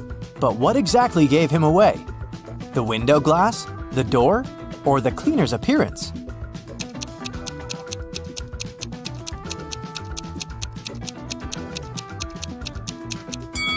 The door frame was broken outwards, indicating that whoever was inside broke out, which fits the story. The glass can shatter in all directions. Still, not enough evidence to prove that the cleaner's lying, but his arms are covered in glass. He did say that he was cleaning up, but those tiny shards indicate he was standing very close to the window when it was broken. And, probably, he was the one who had smashed it.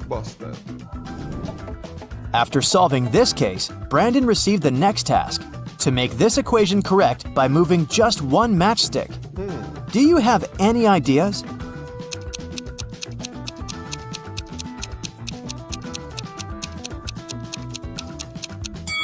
In fact, there are 3 possible answers. Okay, let's see.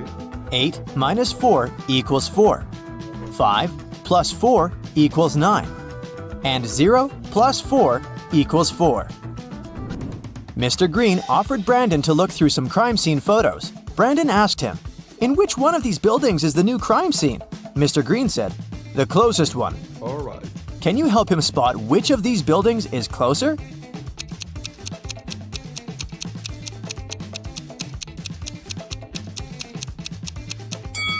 This building has blocked out the pattern of railings on the right-hand building. Therefore, it's closer. And if you look very attentively, you can also see the satellite dish obscuring the other building. To accomplish the next task, Brandon needs a laptop. Can you help him enter the correct password? Here's a clue. It's a 5-letter word that includes 2 different vowels and 3 similar consonants. It's so strong that it can spoil your entire work. Can you guess the word?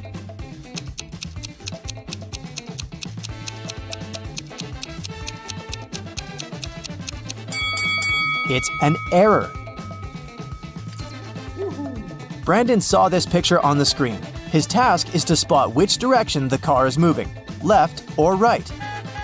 Can you help him?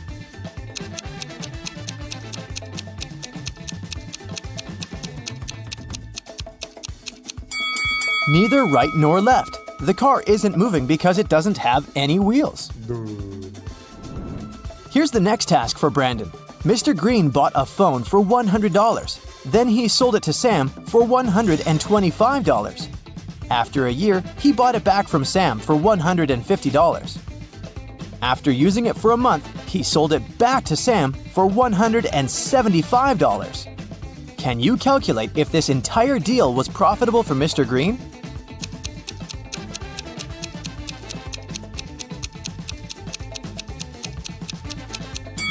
In the first deal, Mr. Green made a profit of $25 from Sam. Mr. Green got a $25 profit again from Zach in the second deal. Therefore, the entire deal was profitable for Mr. Green, and he made a total profit of $50. Brandon woke up in a forest. He wandered around for a while and met these three ladies. They all claimed that they had gotten lost in the woods 2 months ago. Can you spot any liars among them?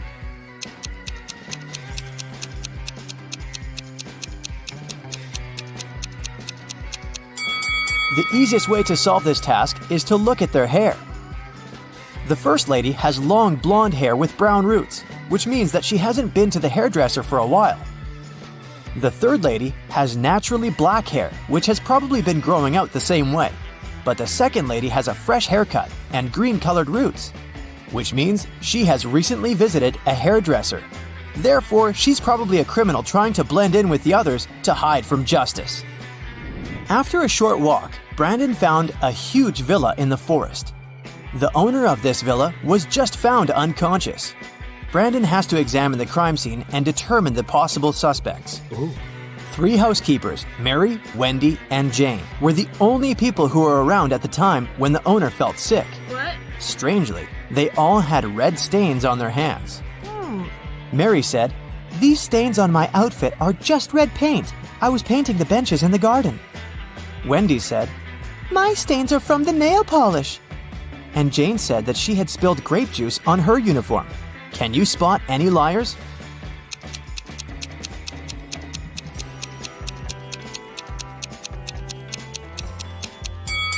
Take a closer look at the grape juice Jane is holding. As you can see from the label, it's a white grape juice. That drink wouldn't leave a red stain. Also, all benches in the garden are blue, which means Mary had lied. After lunch, Brandon fell asleep. He woke up and found himself in jail. He began to look for a way out and found 3 doors. The first exit is guarded by angry dogs. They haven't eaten for 9 months, so they're very hungry. The second exit is guarded by a family of dragons. And finally, a group of guards is waiting behind the third door. No prisoner can escape from them. Which exit should Brandon choose?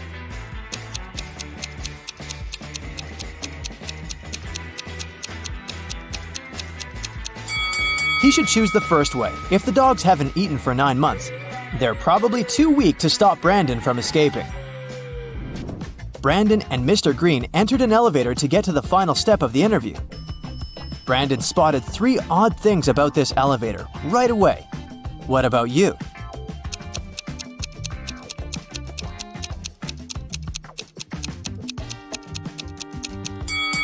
The 8th floor is missing.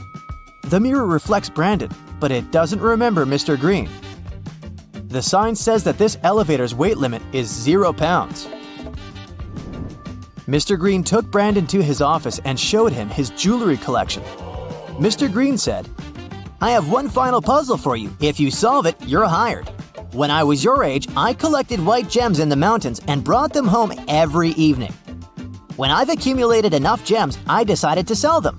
The local jeweler said, I'm ready to buy your gems. How many stones do you have? So I began to calculate.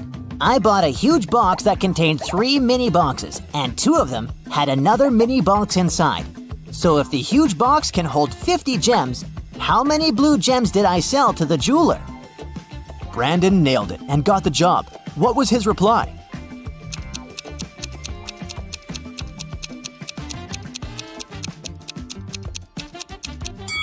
Mr. Green was collecting white gems, so he couldn't sell any blue gems to the jeweler. Welcome to the food festival. Here's Alice. She sells cold drinks. Alice allows her customers to buy 1 bottle of drink in exchange for 5 empty bottles. Phil brings her 77 empty bottles that he collected at yesterday's party. How many bottles do you think he can get in exchange for those 77 empty bottles?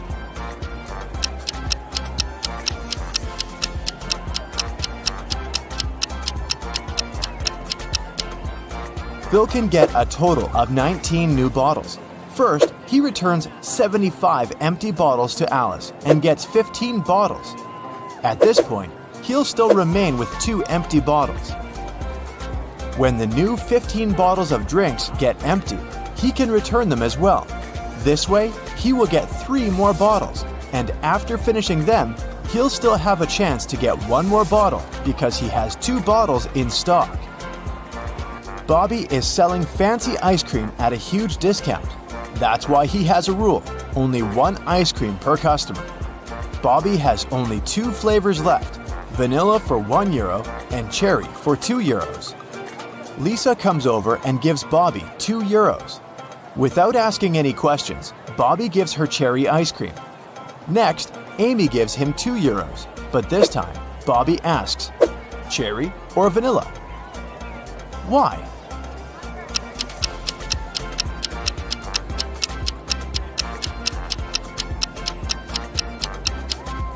Lisa bought a couple of €1 coins. This indicates that she wanted to buy cherry flavor. If she needed vanilla ice cream, she would have paid just €1. Meanwhile, Amy put only 1 single €2 coin. That's why Bobby couldn't guess how many ice creams she wanted. Jerry is selling sandwiches. There are 4 available flavors, but only one of them is safe to eat. Can you spot which one?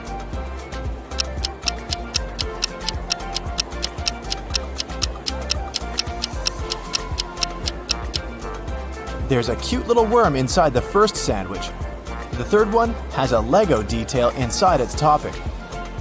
And there are too many flies around the 4th sandwich, so it's probably rotten. But the second sandwich looks pretty good.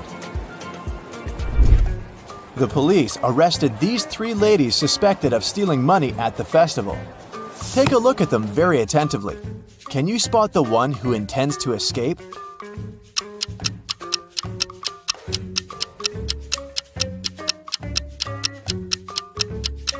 The second lady is holding a file under her headscarf. She's probably the one who plans to escape. The food festival hosts a legendary pastry competition every year. Its 14th and 16th champions have the same father, and their mother is also the same. Both champions were born on the same day and time, but they are not twins. None of them were adopted, and both are females. How is that possible?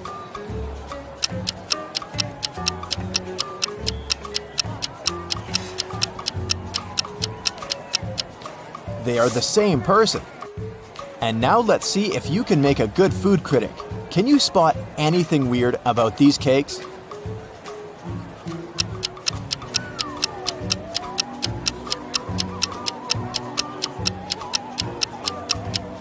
This one is mirrored.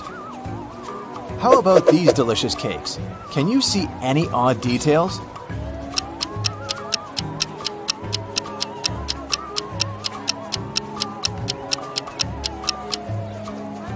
This cake lacks 1 cherry. Bill and Wendy are having their first date at the food festival. They buy delicious fresh papaya, and they take a seat in the food court to enjoy it.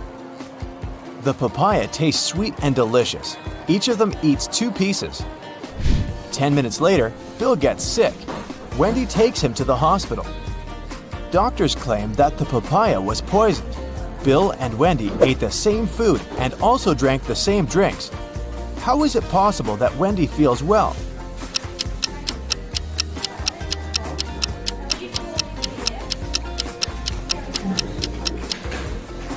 The poison was in the seeds. Wendy threw them away, while Bill ate them all. Alex is observing a sitting lady, but he can't sit at her place if she stands up and leaves. Where is she sitting?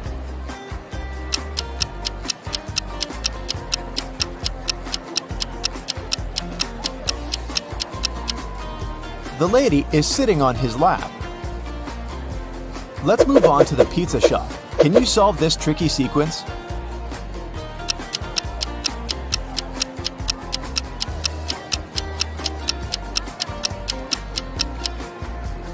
Every segment in the new circle moves 90 degrees clockwise, so the third answer is correct.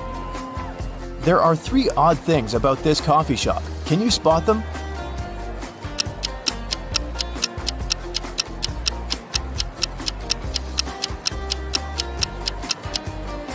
The barista has 2 left hands. The reflection in this mirror shows everything upside down.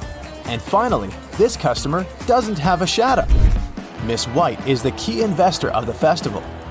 In the evening, one of the guests finds her unconscious in the backyard of the festival location. Detective Jones arrives at the crime scene and questions 5 of Miss White's co-workers: Bobby, James, Sally, Sam, and Sebastian. He also looks around and finds 3 notes. The first note is in the storeroom. The second one is in the art lounge, and the third in the makeup room. All the notes have a similar message. The clues are where you find the notes. Can you help Detective Jones solve this mystery?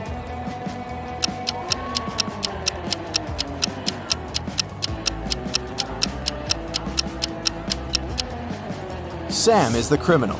Let's take a look at the rooms. If we take only the first letter of each room, we'll get S, A, and M.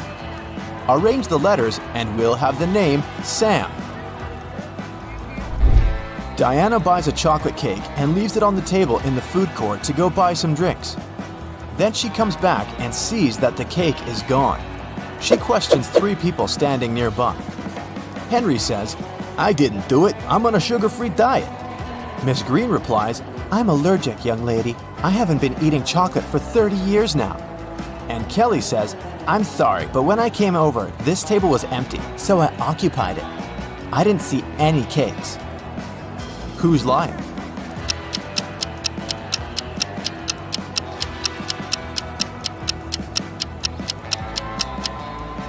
Miss Green lied about her allergy. She's drinking hot chocolate at this very moment. This evening, Mike plans to go to the movies with his friends, Mia, Dan, and Crystal. He buys a huge box of popcorn at the festival.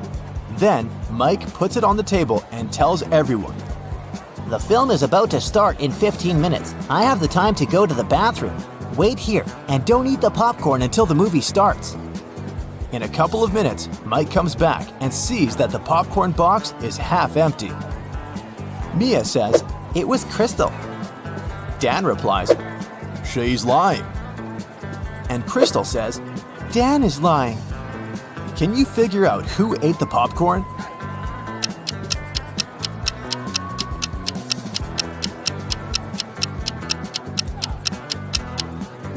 Dan. He's the only one who has popcorn crumbs on his cheek. Meanwhile, Jennifer is drinking her tea alone on the opposite side of the food court. Suddenly, she gets a business call and goes outside to answer, leaving her glass on the table. A minute later, Jennifer comes back and gets very upset. Someone drank all the tea from her glass. There are 3 people standing next to the table. Can you figure out who's guilty?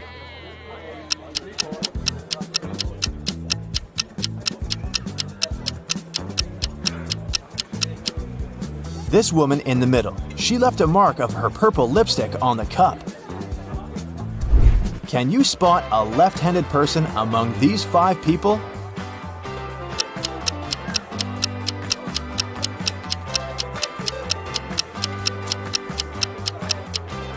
It's the barista. She's holding a tray with her right hand in a static position. Meanwhile, she's serving the drinks with her left hand, so she's most likely the left-handed person. Marta is making a fruit drink. The recipe comprises 90% of liquid and 10% of solid fruit mix. The total weight of the mixture is 20 pounds. After boiling the drink for a while, Marta notices that the liquid starts to evaporate. Now, the liquid comprises just 50% of the total weight. What's the weight of the drink now?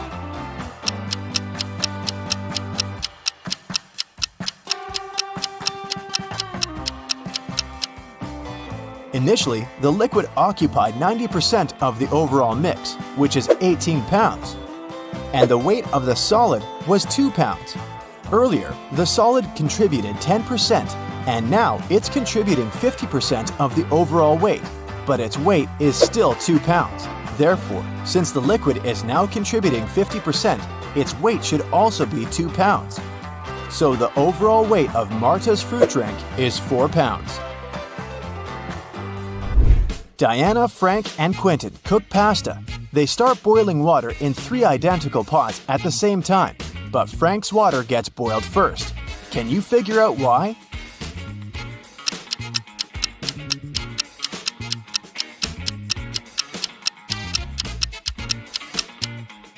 He's the only one who closed the lid. And finally, let's take a look inside the food warehouse. Do you see anything weird?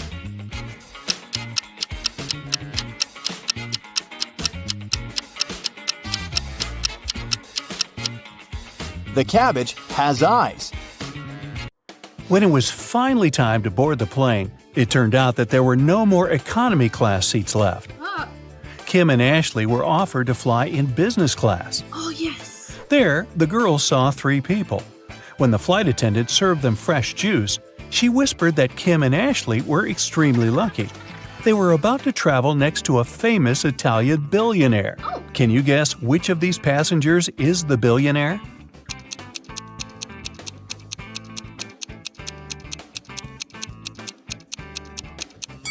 This glamorous lady is a good candidate, but it's very unlikely a billionaire would wear a 100% polyester coat.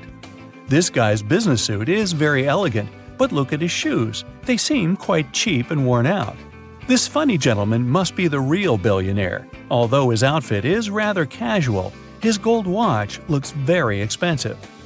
The glamorous lady began to chat with Kim and Ashley.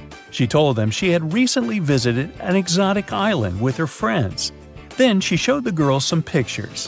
When the lady went to the restroom, Ashley whispered to Kim, "This woman is a liar. She photoshopped this picture." Oh. How did Ashley know that?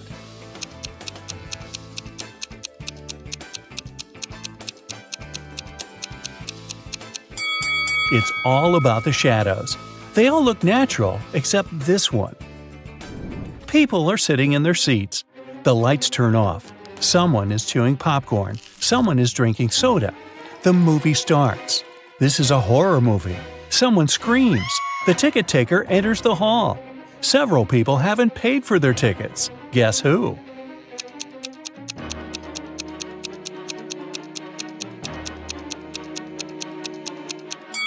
No one has a ticket here. Free entrance, the note pinned to the back door claims. Once, on a cold winter night, someone stole jewelry from a famous singer's house. The thief didn't manage to run far away because a police car was passing by. The burglar hid the bag with the jewelry in the snow and disappeared into the crowd. Detective Anderson managed to catch 2 suspects. Look at them and try to guess who robbed the singer.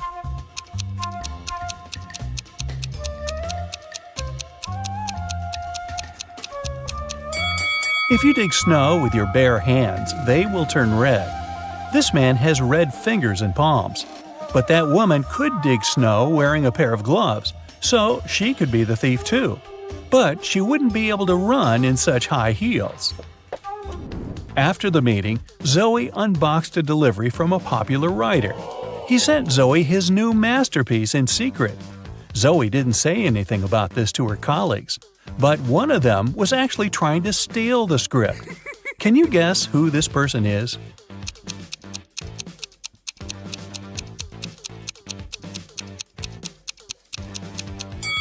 It's the assistant. He's using his front camera to take pictures of the mirrored ceiling while Zoe is looking through the script. You're walking along the beach. Suddenly, you hear a scream. A woman is calling for help. She's drowning. You run into the water and swim toward her. As soon as you approach her, you see 3 more people. They're all screaming, but only one of them needs help. The rest are mer people who want to take you to their kingdom. How can you find out which one is human?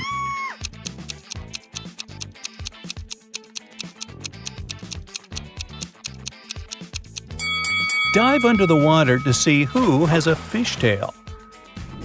Richard likes abandoned buildings and old castles. Today, he's going to check a huge house that belonged to a vampire a long time ago. Well, that's what the legends say. Richard certainly doesn't believe this. He takes his camera and sets off.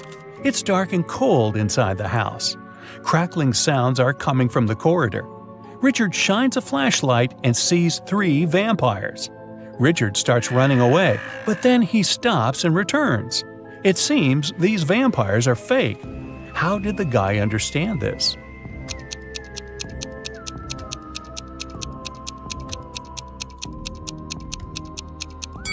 There's a mirror on the ceiling above the first vampire, and he gets reflected there. The second vampire has no fangs. The third one? Uh-oh, he seems to be real. Better run. Now, Richard wants to visit an abandoned hospital. There are rumors that werewolves live there. Richard is sure it's a myth. He's walking around dark hospital wards all night, but finds nothing.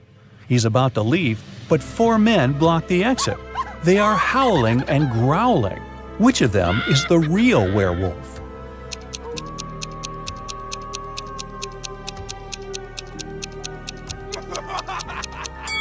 No one.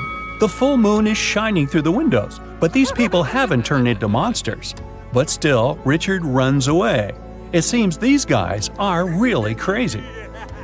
A rich man comes to an exhibition of modern art. He's going to buy a new painting for his collection. The owner of the exhibition shows him 3 works of different artists. In the first picture, there's a green triangle with a sunflower in the middle. The second painting is of a tiger taking a selfie on its phone. In the third picture, there's a flying house. The collector is sure that one of the paintings is fake. Which one?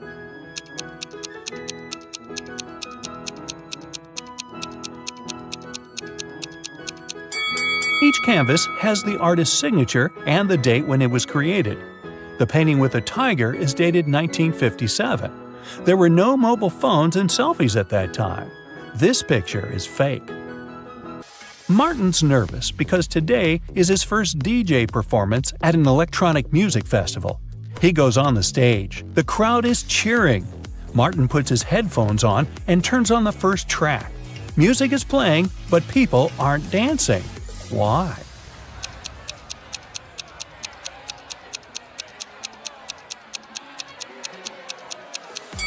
The music is only playing in the DJ's headphones. Martin hasn't connected the wire to the speakers, see? Jack is walking through an ancient, abandoned city in the desert. Treasure is hidden somewhere here. Jack checks the map and finds the right place. He starts digging. 6 hours later, exhausted, he hits something with a shovel. It's a chest. Jack pulls it out of the ground, rips off the rusty lock, and opens it. The chest is filled with ancient gold coins. Each of them costs hundreds of thousands of dollars. Now Jack is incredibly rich. But he shouldn't be happy because all the coins are fake. Why is that?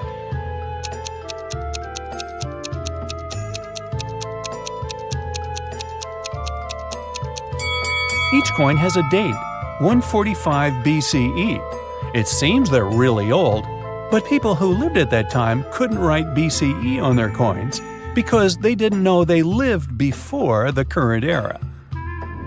A university professor enters a lecture hall where his colleague, an elderly teacher, is giving a lecture on quantum physics.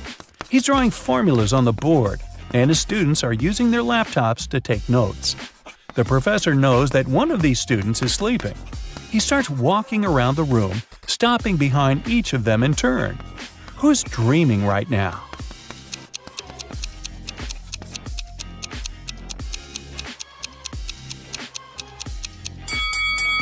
Almost all of the students are writing the formulas down in their laptops, except that one. His screen is off. That's because he's fallen asleep. Detective Anderson is chasing a robber dressed in a tuxedo. Suddenly, the criminal runs inside a huge hall. All the people there are formally dressed. Help Detective Anderson find the suspect among them.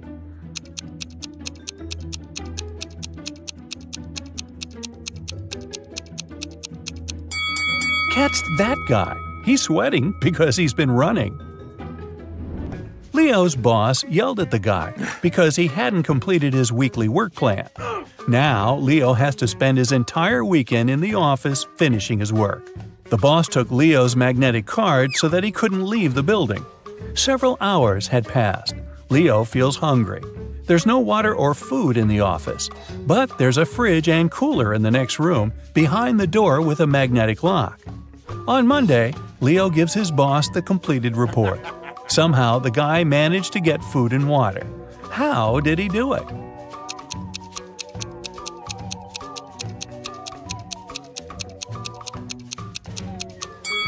Leo just went to the refrigerator and got himself some food. No one said the door with a magnetic lock had been locked. Victoria approaches her house. The light bulb turns on automatically and lights her way to the door. Victoria inserts the key and goes inside. A couple of hours later, the doorbell rings. She looks through the peephole and sees a silhouette of a man wearing a hat. Victoria is afraid to open the door, but not because it's a stranger, but because it's not a human. Why does she think that?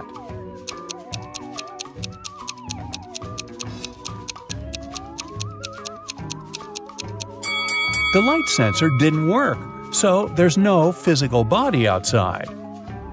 There's a huge airplane hangar on the edge of the desert.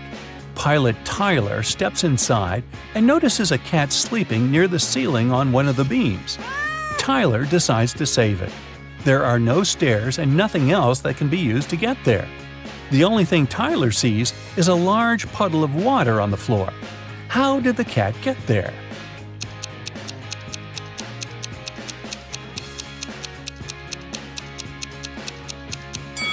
There was a pyramid of ice cubes. The cat climbed to the top of it and reached the ceiling. Then the ice melted and left the puddle. Gee, I guess I won't mention my theory about the cat drinking so much water to the point of bursting, which then propels the cat up in the air and, well, let's stick with the ice cubes. Margaret, Rachel, and Diana are walking down the street, sharing their plans for the weekend. The girls look rich, but only one of them has a lot of money. Who is it?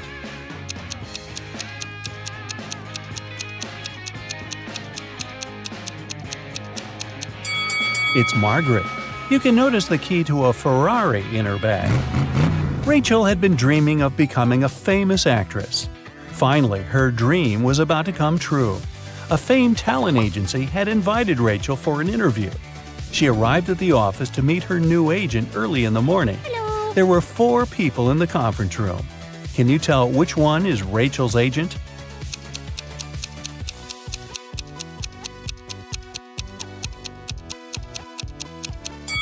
This guy is the only person who doesn't have an employee badge, so he's probably a guest too. This man is wearing a classy, expensive suit, but he brought coffee for everyone. He's an assistant. This lady's mug says "World's Best Lawyer," so she's probably responsible for legal issues. And this relaxed lady over there is Rachel's agent, Zoe. Zoe offered Rachel to take a seat. Which place should Rachel choose?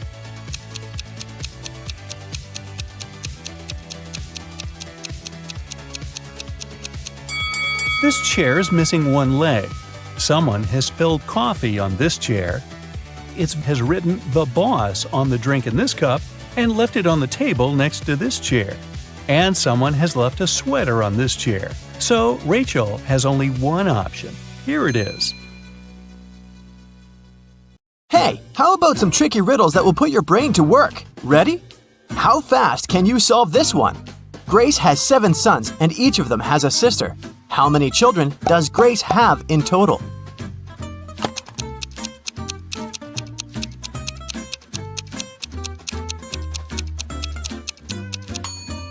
The answer is 8.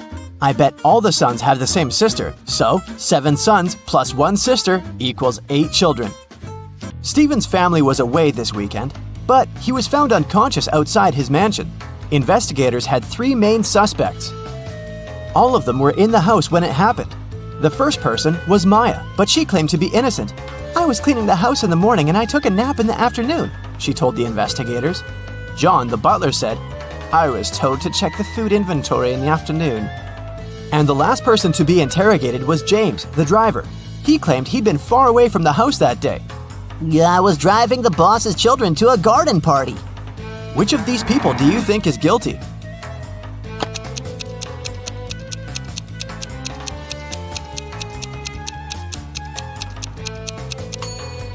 It was James. All family members were away that weekend, so his alibi can't be true. What English word has the same pronunciation even after you take away 2 of its 3 letters?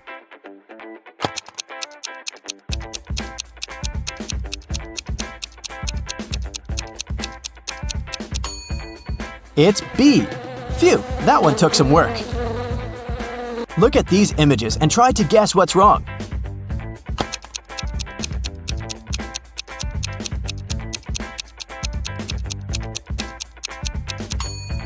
Duh! In the last picture, the woman is trying to eat soup with a fork. Like that would work. On a lazy Sunday afternoon, 7 friends decided to go to the mall. Esme, Evelyn, and Elise grabbed a cup of coffee each, while Ava, Ella, and Emma decided to drink some refreshing soda. Using this logic, can you figure out if Esther chose to drink coffee or soda?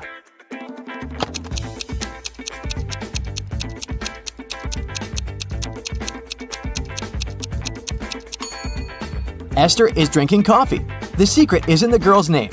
Esme, Evelyn, Elise, and Esther all have 2 letters E in their names, just like the word coffee. There were 4 pairs in the basket and 4 people in the room. Each person took 1 pair. In the end, there was still 1 pair left in the basket. How is that possible?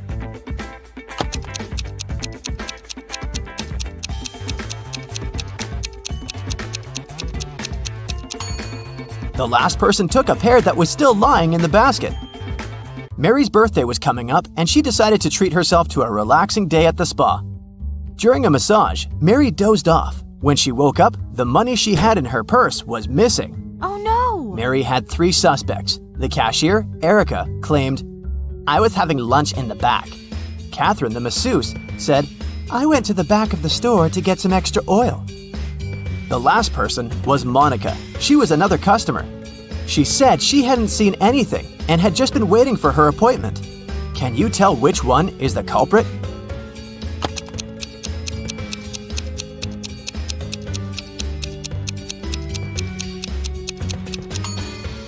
The thief is Catherine.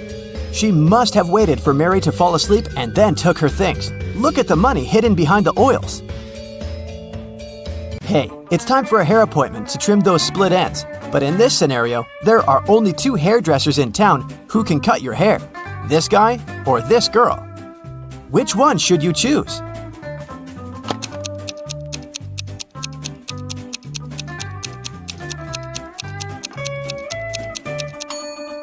The girl, of course. If there are only 2 hairdressers in town, that means they cut each other's hair. And judging by the haircut the guy gave the girl, it looks like he doesn't really know what he's doing. If a rooster lays an egg on top of this cabin, in which direction will it roll?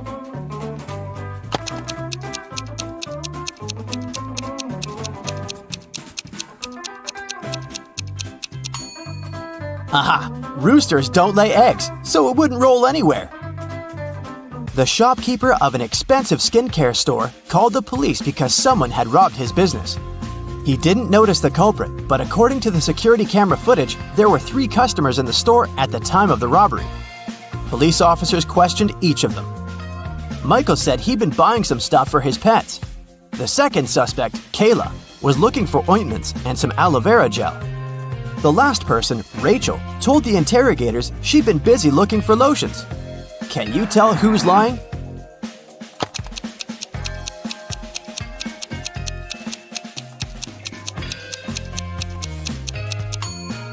Michael is the culprit. The skincare store doesn't sell pet products. Duh. Peter is a rich man who owns a lot of expensive jewelry. One day, he woke up and noticed that all of it had been stolen. Uh-oh.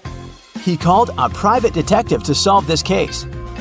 Peter's wife Carla was the first one to be interrogated. "I was showering at the time," she said nervously. Bianca, the housekeeper who'd been working for the family for years, was not in the house. She said, "I was cleaning the garage." The last suspect was Barb, the house chef. I was making lunch for the family, she told the detective. Can you tell who stole the jewelry?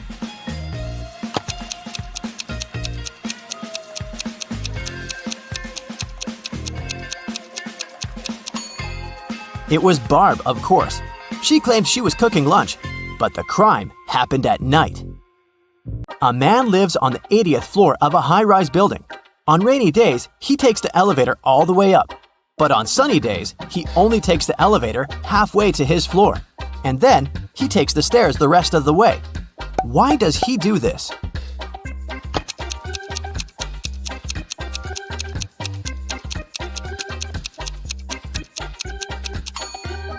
Well, my friends, it so happens that the man is short. Normally, he can only reach the 40th floor button. But on rainy days, he manages to push the 80th floor button with the help of his umbrella handle. Genius, huh? On a rainy day, Miranda decided to work from home. At one point, she went to the bathroom. But when she got back, she noticed that her cell phone and money had been stolen right in her own house during the day. There were 3 people in the house at the time. Her sister Beth claimed it wasn't her. I was still asleep at the time because I'd gone to bed late yesterday.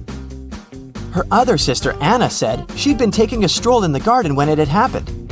I was watching the night-scented orchid bloom. And lastly, there was Josh, Miranda's boyfriend.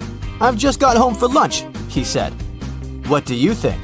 Which of these 3 suspects stole Miranda's money and cell phone?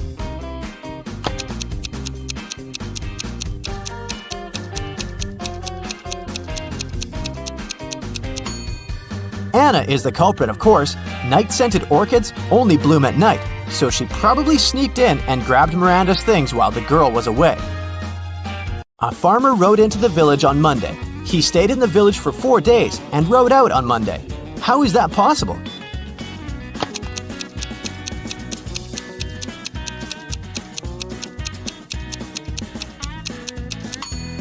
The farmer's horse is named Monday.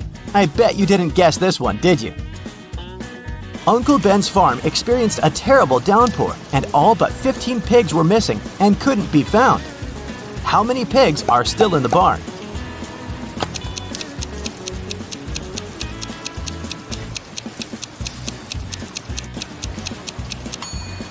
If you said 15, you got it right.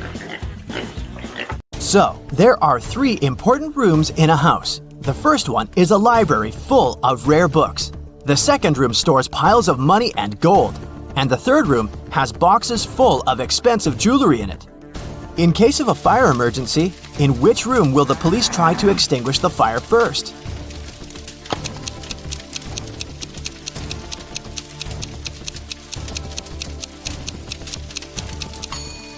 The correct answer is none. Police officers don't fight fire. That's the job of firefighters. Virginia accidentally sent an email to her boyfriend instead of her best friend. She didn't want her partner to see it, so she took his laptop while he was sleeping and tried to delete the message. The laptop required a password to unlock. Luckily, there was a post-it with a hint. History, 3. Music, 5. Book, 2, 3, 1. Yellow, 1. What's the passcode?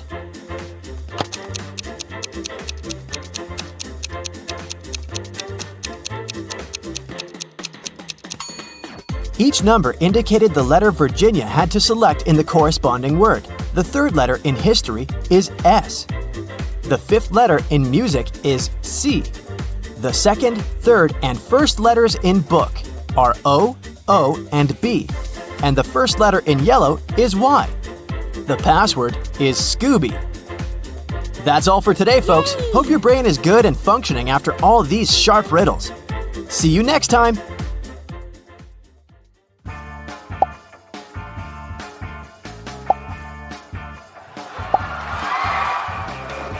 Emma came to the office on Monday and found out that someone had deleted an important report from her computer. She knew that in the company there were 3 people who would be happy if she lost her job.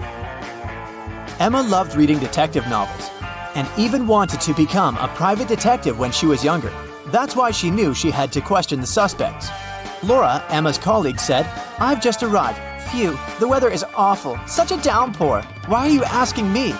Thomas, the accountant, answered, I was out getting coffee and I just returned.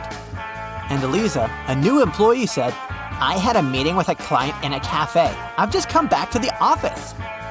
who might have anything to do with Emma's report.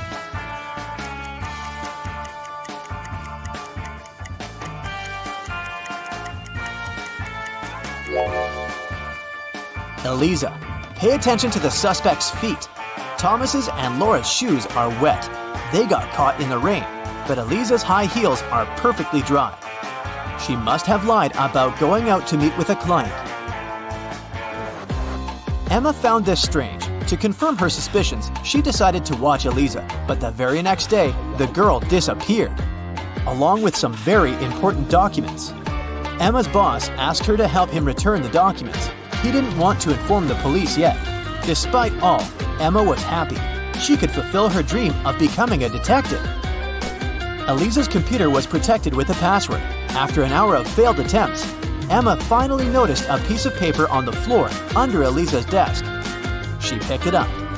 I'm made up of two words joined together. I'm a dish. My first half is a famous genre.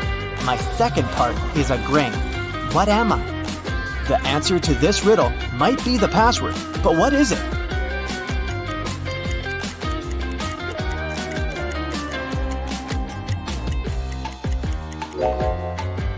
Popcorn. Emma managed to start the computer, and soon enough, she found a map with some coordinates. Time for some action. The map led her to a modern building. It was a gym. She entered and asked the receptionist about Eliza, but the woman refused to tell her anything unless she brought a guest pass. Once inside, Emma decided to explore the place. At one point, she entered the showers for ladies. She immediately realized something was off. But what exactly?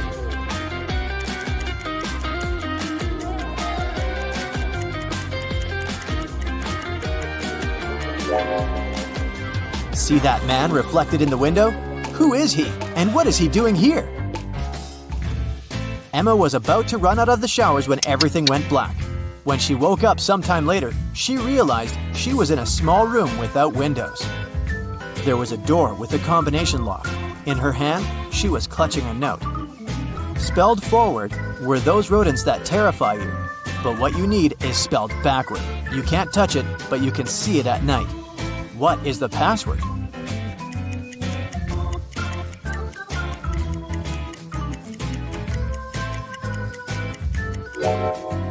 The rodents the note speaks about are rats. Then the word Emma needs is star. The girl managed to open the door. She rushed out of the room but stopped abruptly. She saw a large armchair. A man was sitting in it. It was the man from the showers at the gym. Here you are, He exclaimed cheerfully. I admit that at first I wanted to bring your boss down, but I've changed my mind. I want to play now. If you crack all my riddles, I'll give you the documents and let you go. Emma had nothing to do but agree. The man said, See, I have a room filled with gold. Once, 3 thieves sneaked into that room, but only 2 of them walked out. After they left, the room was empty. So, where was the 3rd thief?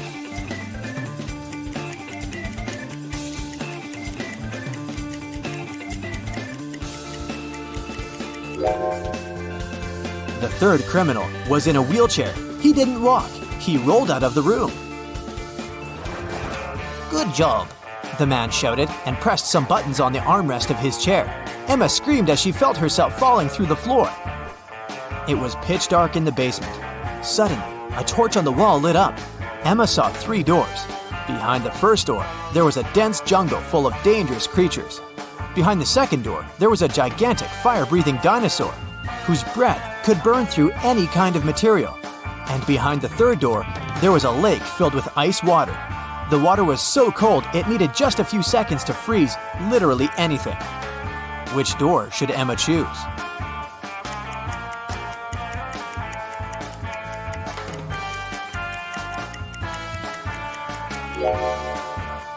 She should walk through the second door. Even if dinosaurs were still around, they wouldn't be able to breathe fire. It was the correct decision. The dino turned out to be a skillfully made statue. But there was just one door leading out of the room, and it was locked too. Emma was starting to get impatient. Luckily, there was another note with a hint. There were drawings on it: a banana, a sunflower, a rainbow, and an apple. Emma thought for a while, then pressed 4 numbers on the panel near the door. The code was correct, and the door opened. What numbers did the girl press?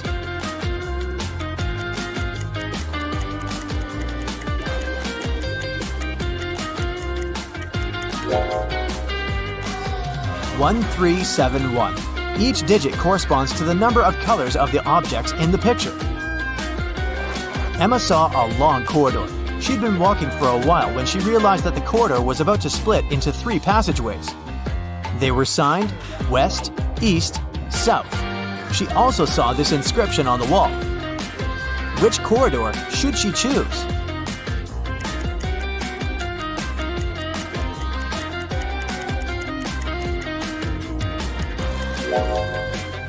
Emma tilted her head and looked at the inscription upside down. This way, it read, South. That's where she needed to go. Soon, the girl saw 3 doors on her way. On the floor, there were 3 keys that could open these 3 doors. What is the biggest number of attempts she will need to figure out the key for each door?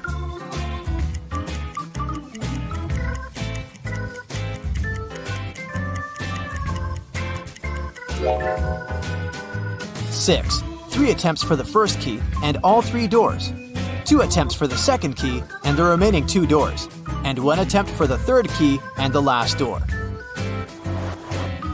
Emma decided to go through the left door, and guess what? She ended up in the room with the armchair again.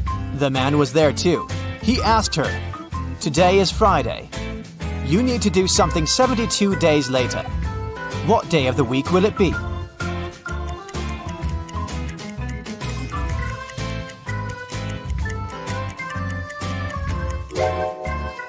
Emma understood it really fast. It would be Sunday.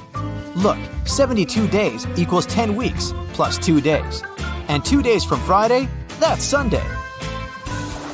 The man was getting irritated. "Well, and how good are you at math? Look at this sequence. What are the next 2 numbers?"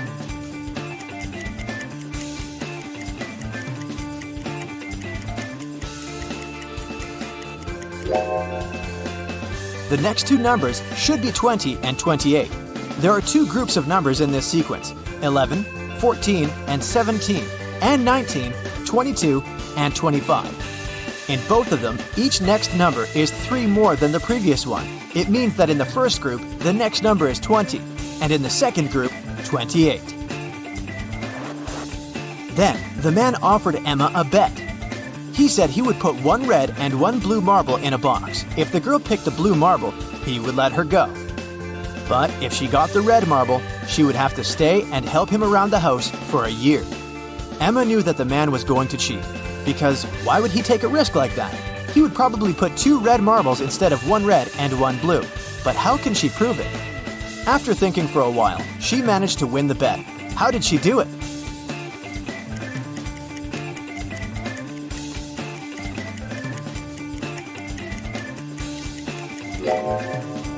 Emma picked a marble and quickly put it in her mouth without showing it to the man. The marble that remained in the box was red.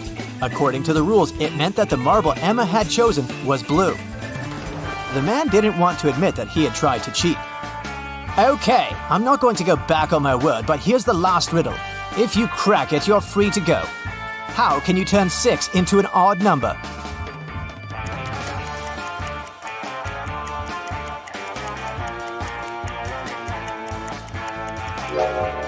Emma didn't need to think much. She removed the letter S, which left IX. That's the number 9 in Roman numerals, and this number is odd. The man could do nothing. He gave Emma the documents and let her go. The girl was happy. Do you think she should pursue the career of a detective? Sarah was in her hotel room when she heard a knock on the door. When she looked through the peephole, she saw a man standing outside. "Sorry for bothering you. I'm the hotel manager," he said. "Our database has crashed, and I need to recheck some information." Sarah said she would be back in a moment, got away from the door, and called the hotel security. She said there is a man trying to rob her. How did she know?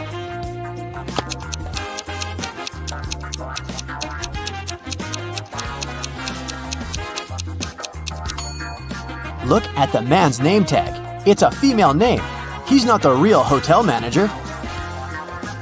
When Anna got to school, she noticed that her friend Joan was very upset. It was just the beginning of the day, but someone had already stolen her backpack. Joan left the classroom to go to the bathroom, and at that moment, someone must have got inside and stolen her things. Anna started her own investigation. Jenna from the robotics lab said she'd been fixing a robot that morning. Kate from the cheerleading squad had just begun her practice, and James said he'd spent 3 hours trying to solve a math problem and was now exhausted. Anna knew right away who had taken the backpack. Can you figure it out?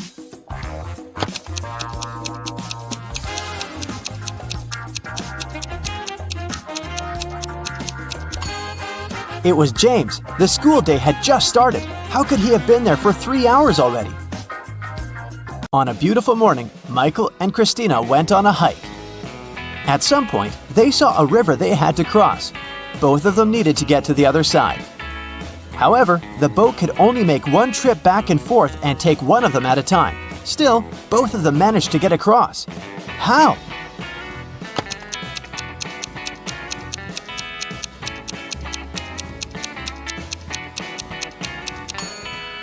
That's easy. They both went on a hike on the same day, but they weren't together, so they arrived at the river at the same time, but they were on the opposite banks. So after the boat took Christina to the other side of the river, Michael managed to get to the opposite bank too. At a party, there were 9 candies in a box. 9 people took 9 candies, but 1 candy was still in the box. How could that be possible?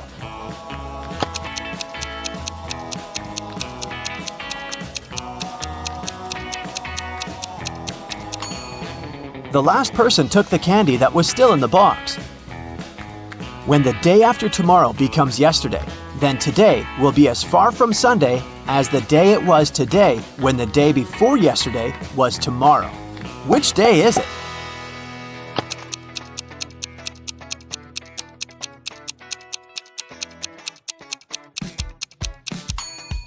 It's Sunday. Look, the day after tomorrow becomes yesterday on Wednesday. The day before yesterday was tomorrow on Thursday. And Wednesday and Thursday are equally far from Sunday. Susanna was walking down the street when she saw a dog. It looked like the dog had just run away, so she picked it up and started searching for its owner. She walked into a co-working space. There were 3 people there. Susanna knew immediately who the owner was. How did she figure it out?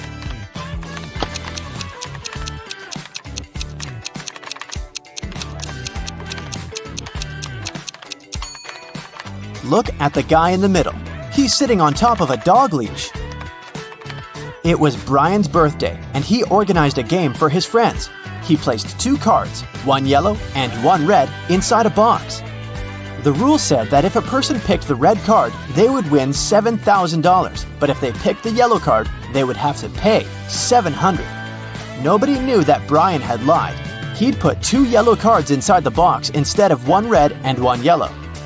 Brian's friend Sandra watched her friends lose the game one by one. But when it was Sandra's turn, she won $7,000.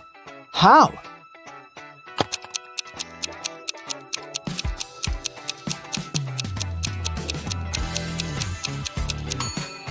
When it was her turn, she picked one of the yellow cards, not showing it to anyone. Then she picked the remaining card, which was also yellow, and showed it to her friends. Brian had to admit that the first card she'd drawn and hidden was red. Otherwise, all his friends would know he was a liar. Way to go, Sandra. Amy has to escape from a high-security room, but to do so, she has to solve a riddle. There are 2 strings in the room, and the only information she has is that each string takes exactly 1 hour to burn. She needs to time exactly 45 minutes with the help of the strings. How can she do it?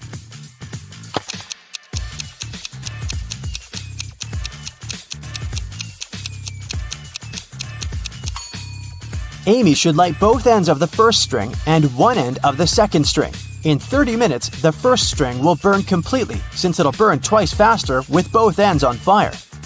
Then, she should light the second end of the second string. At that time, the second string will have 30 minutes left to burn. But by lighting its other end, Amy will make it burn in 15 minutes. Voila! 45 minutes measured. On January 1st, Devin called the police to report a crime. He said he'd gone to his neighbor's New Year's Eve party the night before, and while he was away, someone broke into his house and stole his laptop and other valuables. When the police asked about the party, Devin said it had been great. There was good food and string lights were shining brightly and beautifully.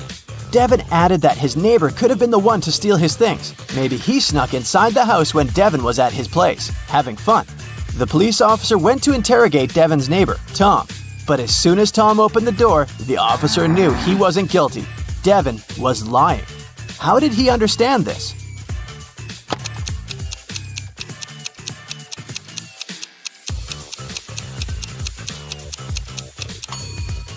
Look at the string lights on the tree. They're missing 3 bulbs. It means they couldn't be working the night before. Devin is lying.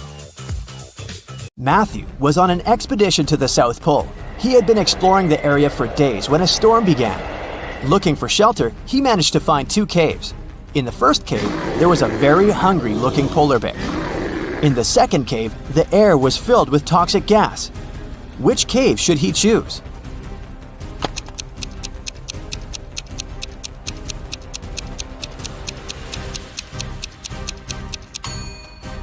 The first cave. Polar bears don't live at the South Pole. Jerry has an apple tree. The number of apples on his tree doubles every week. 30 weeks later, the tree is completely covered in fruit. Can you guess how many weeks the tree will need to become covered in oranges?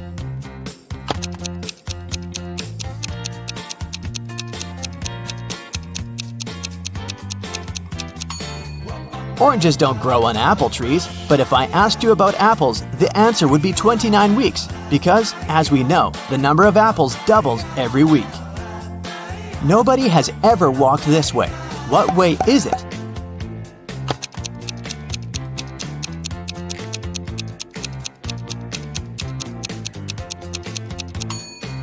The Milky Way. Dave was held in a 150-foot-high tower of an ancient castle. In his cell, there was nothing other than a pair of scissors and a 75-foot-long rope. Despite this, when the guards came to check on him the next morning, they saw he had managed to escape. How did he do it?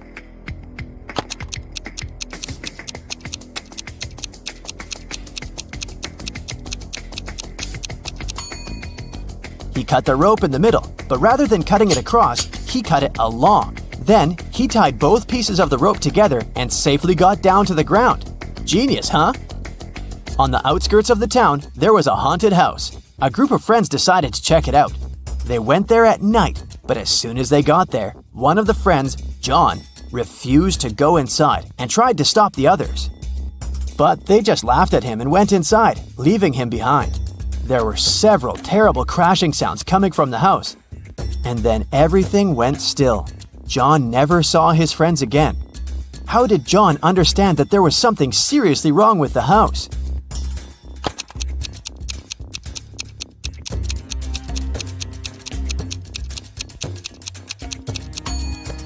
John was very attentive. He noticed that there were lots of footprints leading towards the house, but none going away.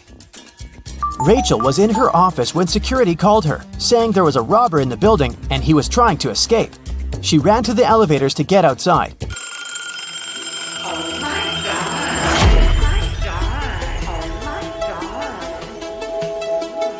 But 2 elevators arrived at the same time. In each of them, there was a man that looked suspicious and could be the robber. How can Rachel understand which elevator is safe to take?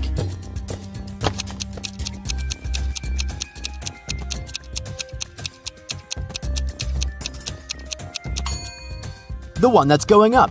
If the robber is trying to get out of the building, his elevator will be going down. So Rachel should take the one going up. As a child, Laura adored rabbits. She grew up, became a private detective, and got herself a cute rabbit named Cinnabon. Once, she had to go on a business trip.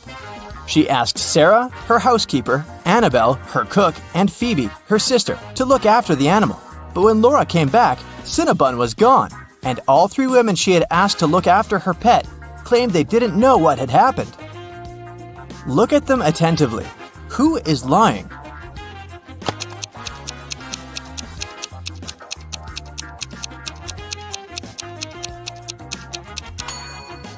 It's the cook. See? It's Cinnabon's collar in her pocket. Well, Laura noticed that too. When Annabelle realized she had given herself away, she broke into a run. Laura dashed after her, but she couldn't catch up with the woman. Luckily, the girl noticed Annabelle run into a gym. She ran inside too. A security guard stopped her. Apparently, all members of this exclusive sport club were supposed to know a special passphrase to enter the facility. Laura was lucky to notice a note with a hint next to the door. Can you help Laura figure out the passphrase?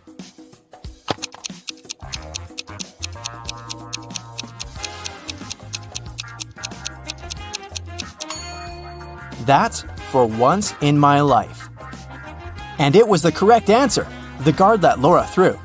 The girl searched everywhere, but didn't find Annabelle. But wait, the showers. When she entered the bathroom, she realized there were 3 people taking a shower there. But a moment later, she noticed that one person only pretended to be cleaning themselves. Who was it?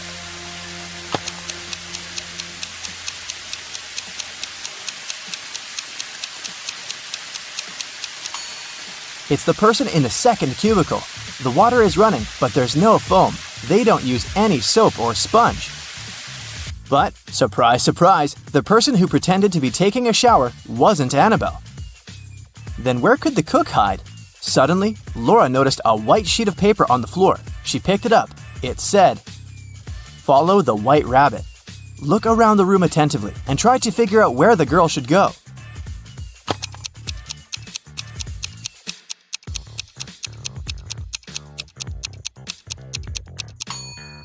See those bunny ears on that door? Laura should probably try it. But there was a combination lock on the door. And is that a riddle next to it? Laura started reading. The code is a 3-digit number. 682. One number here is correct and well placed. 635. One number is correct but in the wrong place. 206. 2 numbers are correct but in the wrong place. 738. Nothing here is correct. 780. One number is correct, but in the wrong place. Can you help Laura figure out the code?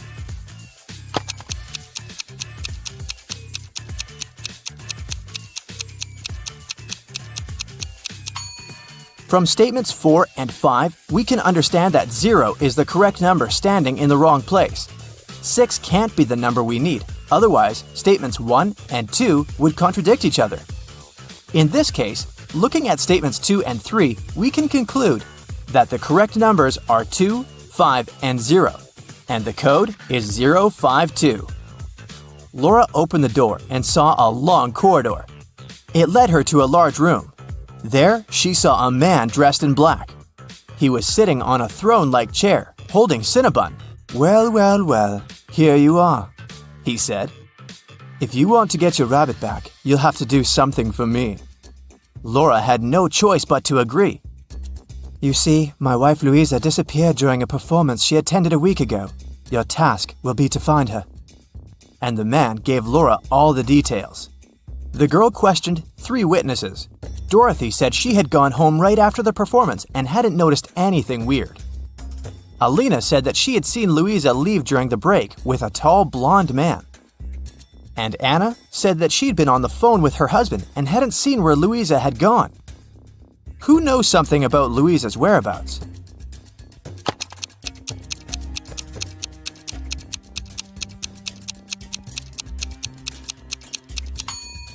Alina, look, during the intermission, she wasn't wearing her glasses. Neither did she have her lenses on. Look at how clumsily she moved. But then, how could she see Louisa leaving with a man? After Laura pressed Alina, the woman cracked. She admitted that she had seen some woman pulling Louisa away, but she was afraid to tell the truth since the woman seemed extremely unfriendly. Alina gave Laura a piece of paper the woman had dropped, but whatever was written there, it was a cipher. Can you help Laura crack it?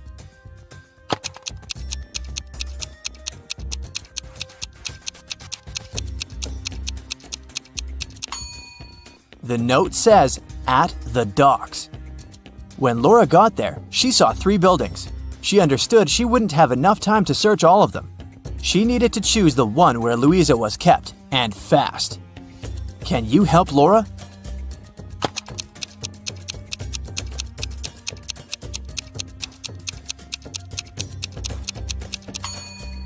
Look at the dark blue construction attentively. Next to the window, there's the word "help" scratched with some sharp object. After looking around the building, Laura found 3 keys. She needed to figure out which one of them fit the lock. Hurry up!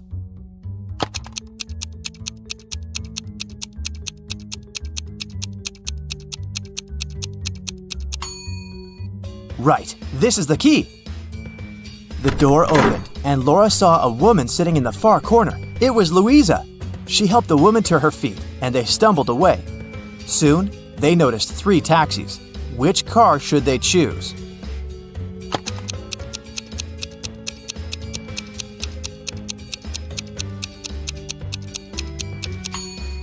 The first one doesn't have a license plate. That's suspicious. And the driver of the second taxi is the very woman who took Louisa away a week ago. She's wearing a fake mustache and a baseball cap, pretending to be a man. Laura and Louisa should choose the third taxi. But luck wasn't on their side that evening. The car broke down before they could get to Louisa's husband. They had to walk. There were 3 paths in front of them. One led to a swamp. Toxic gases were floating all over the surface of the water. The second road was filled with poisonous plants. And over the third path, the air was swarming with agitated wasps. Which path should Laura and Louisa opt for?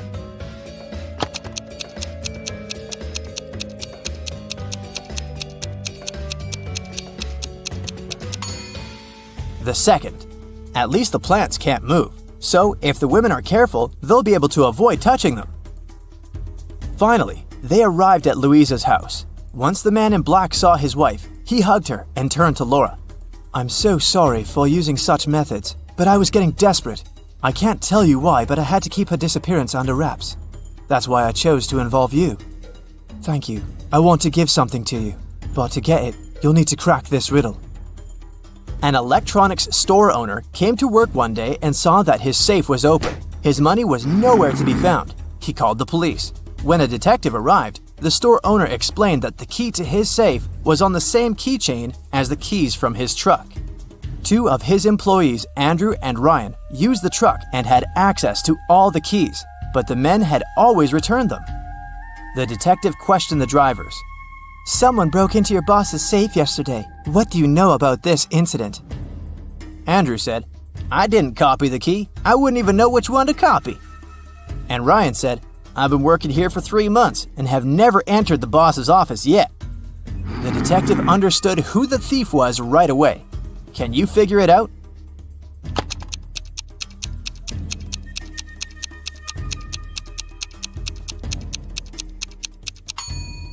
Andrew stole the money. The detective didn't say how the criminal had opened the safe. Then how did Andrew know it? Laura got the answer right. The man handed her Cinnabon and a brand new smartphone, but it was protected by a password. When Laura tried to unlock the phone, that's what she saw. Write backward all the numbers. That sounded like a tough task. Luckily, Laura was very smart. She didn't need much time to write the correct answer and unblock the gadget. So what was the password?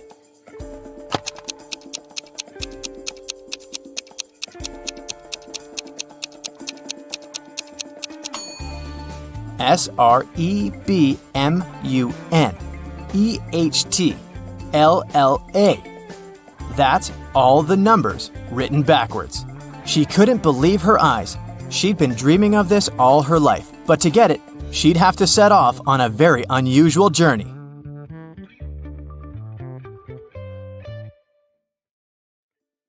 Look at the photo. It seems like Adrian is in danger, and he can't even see what's about to happen. But lucky him, he survived, and just 2 minutes later, he was eating cotton candy. How is it possible?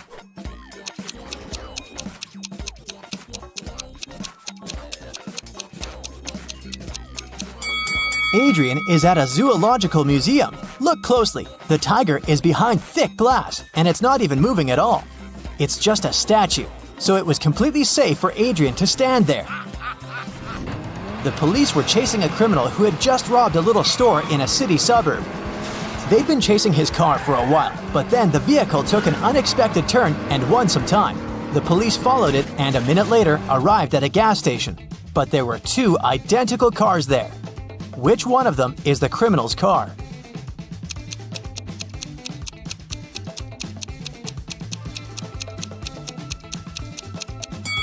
It's this one. Look, the gas tank is on the opposite side, so the car is here not to get filled up, but to blend in. Max, a cute dog, was staying in a dog hotel while his family was on vacation in Greece. 2 weeks later, 3 men came to pick him up, all claiming to be his owner. Who do you think the real owner is?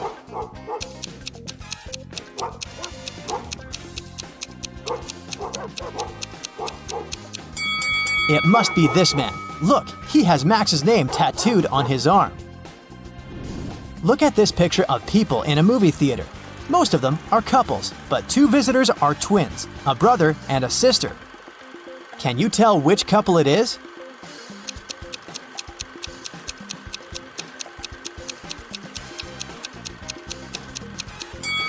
It must be these 2. Look, they have similar white strands in their hair. It'd be too much of a coincidence for a couple. Mr. York was pushed out of a plane by his business competitor while no one was looking. Mr. York got some injuries but survived. How is it possible?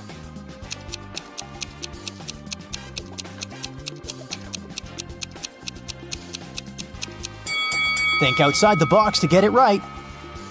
When it happened, the plane was still on the runway. Okay, let's have a little break now.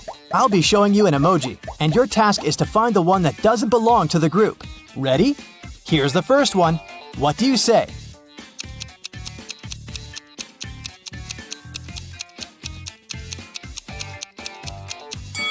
I'd say that this one doesn't belong here. All the others are blue.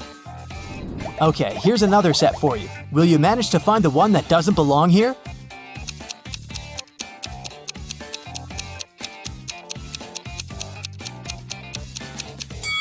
All of them except for this one are sports equipment.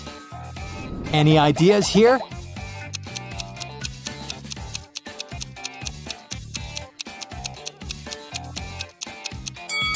Yes, they're all summer related, but this one doesn't really fit in. And the last set for you. Will you manage to find the odd one?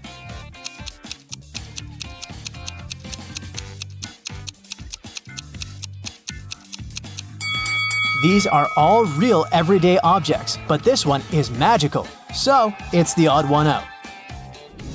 Belle and Chloe are twins. One year, Belle had her birthday on Friday. Oh, yes. Chloe celebrated her birthday 2 days later on Sunday.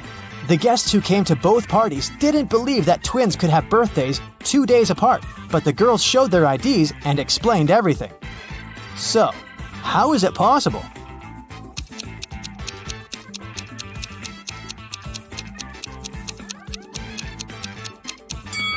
The twins were born at night.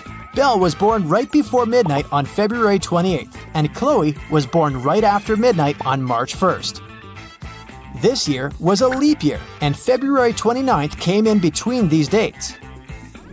Inoni lives on a farm where she has horses, rabbits, and chickens. Here's what she says about her horses. All of my horses except for 2 are black. Also, all of them except for 2 are brown. And all of them except for 2 are white.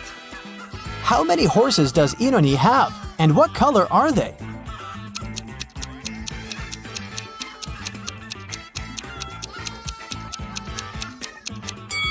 She has just 3 horses, 1 black, 1 brown, and 1 white. There was a diversity week at school, and one of the students was robbed. Detective Callum interrogated 3 main suspects. Eliza said she'd been working in the cafeteria the whole time. Asher pointed at one of the flags and said he'd been fixing it since it had been hanging upside down. Naya said that the student who had been robbed was her best friend, so she never would have done that. Who's guilty?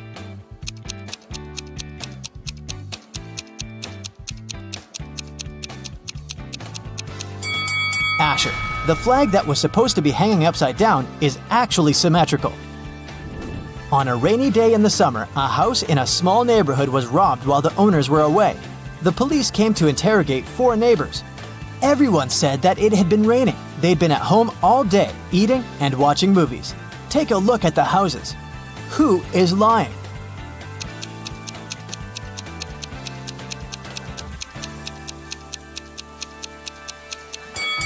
Reed is lying. Look, the ground under his car is wet, which means he arrived after it had started raining.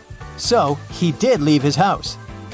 Miss Virginia Dell was a rich gentleman's daughter. She was staying at her hotel room when a security guard called her. He told her to run away since the criminal was going up to her room. What? Miss Dell ran to the elevators, but in each of them, there was a man. Which elevator is safe for her to use?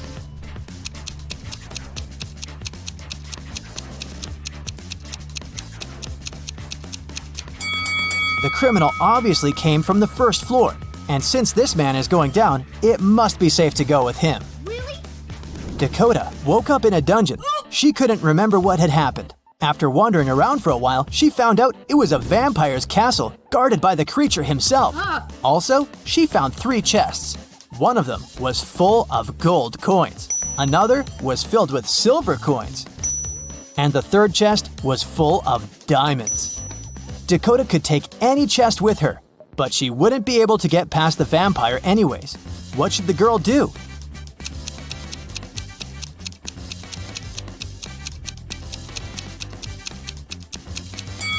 Dakota should take the chest with silver coins. Vampires are afraid of silver, so she'll be able to walk past him. Amelia is participating in a game show, and here is her last task. If she completes it, she'll win. She has cubes with these numbers. She should use 3 of them so that the sum total is equal to 30. Which ones should Amelia use?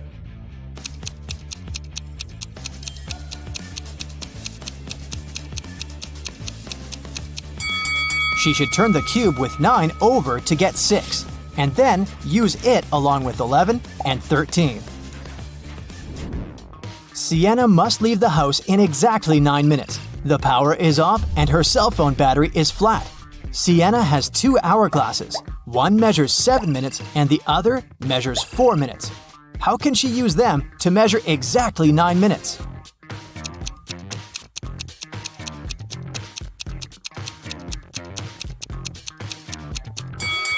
Sienna should start both hourglasses at the same time. When the 4-minute hourglass runs out, she should start it again. 4 minutes will pass. When the 7 minutes hourglass runs out a bit later, she should start it again. It'll be 7 minutes. The 4-minute hourglass will run for 1 more minute together with the 7-minute one. When it runs out of sand, it'll be 8 minutes. Sienna should then flip over the 7-minute hourglass. It'll have sand in its top part for exactly 1 minute. Now, I'll be showing you some images, and your task is to find out what's wrong with them. Ready? Here's the first one. What do you think?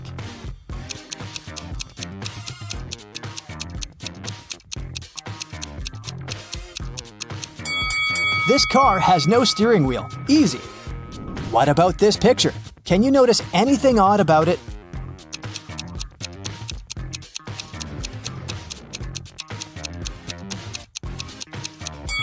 The reflection in the mirror is different from reality.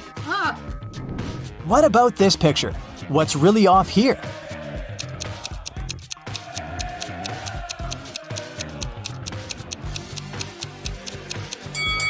These people are playing soccer, but they're playing it with a basketball. What about this picture? Do you see any mistakes here?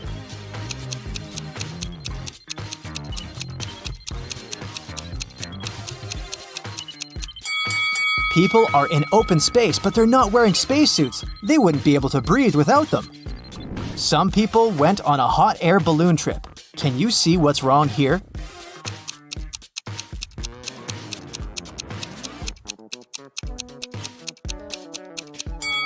This is definitely not a hot air balloon. Take a very close look at this picture and try to find a mistake. Can you see it?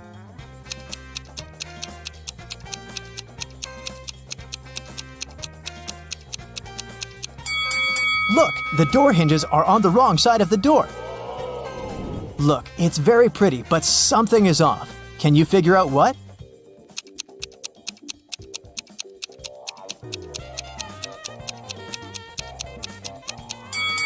Pay attention to the rainbow. The color arrangement is incorrect. What about this winter paradise? Do you see anything that doesn't belong here?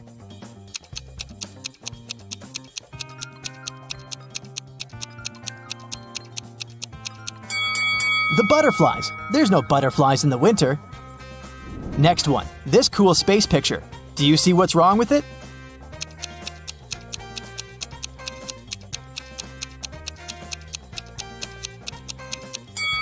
The astronauts are wearing spacesuits and they're on the surface of the moon. But look, there's another moon in the sky. It's not possible and they should observe Earth instead. Can you notice any inconsistencies here?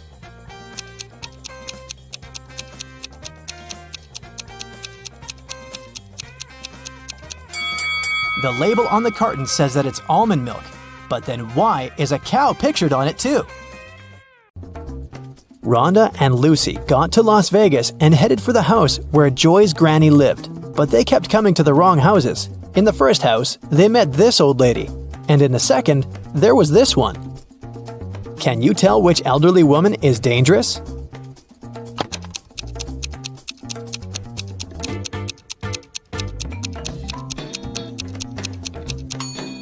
The second one, she's up to something, while the first one is just getting ready for a Halloween party. The girls went to a local Halloween party. The hostesses didn't want to let them in without a password, but they didn't know it. The woman liked their costumes, so she gave them a little hint. I eat clams and I live in the ocean. I move slowly. I have 5 arms. What am I? In no time, Joy, Rhonda, Lily, and Lucy were inside. So what was the password?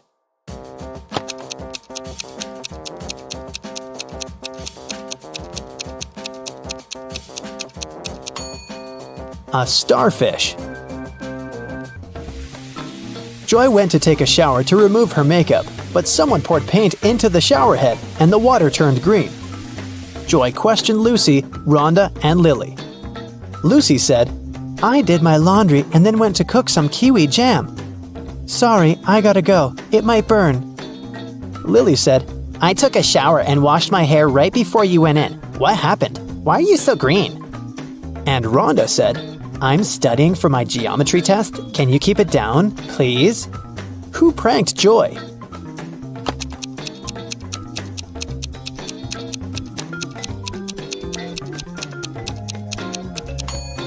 Lily said she just washed her hair, but it's dry and braided. Besides, she's wearing a dress under her bathrobe. A pretty suspicious outfit. Lily decided to stay and take care of Joy. Meanwhile, Rhonda offered Lucy to visit her aunt, Vera.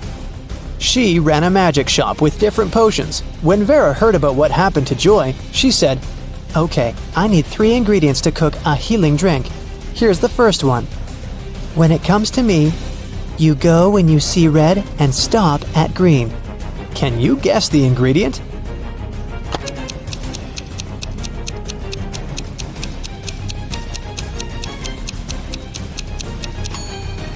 It's watermelon. Mark steps through the door. His right hand is on the wall, and off he goes. Apparently, it's time for breakfast. Mark comes up to the table. There are 3 apples, but only one of them is safe to eat. Look, this apple has a caterpillar in it. It means there's no poison in the fruit, and it's safe to eat. Sometime later, Mark stumbles across a big old castle. He should enter it and see what's happening there. He comes up to the door, but it's locked. It requires a password. Here's a sequence of numbers. 4 more digits must be added to it. Can you guess which ones?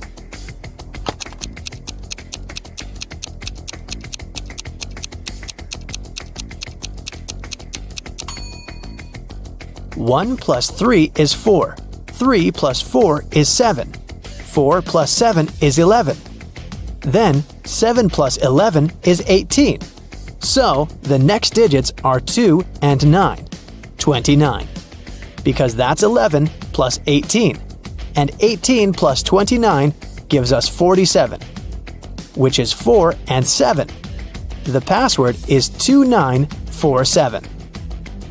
And this is the right answer. The door clicks open and Mark walks into a dark and dusty corridor. Mark sees a long corridor with many turns. Mark's task is to figure out which turn is the one he needs, but it's not that hard. The guy is actually inside an art gallery with paintings on the walls.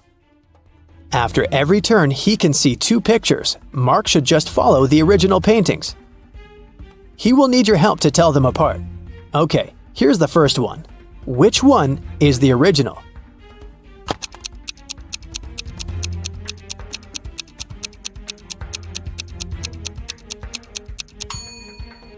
Both paintings seem to be The Starry Night by Van Gogh. But look, in one of these pictures, there's a couple of planes in the sky. Van Gogh definitely didn't paint that, so this one must be the replica.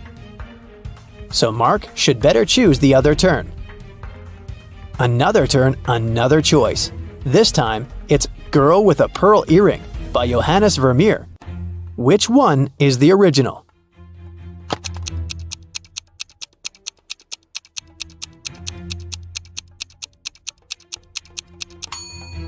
I don't think the girl in the real masterpiece had a nose piercing.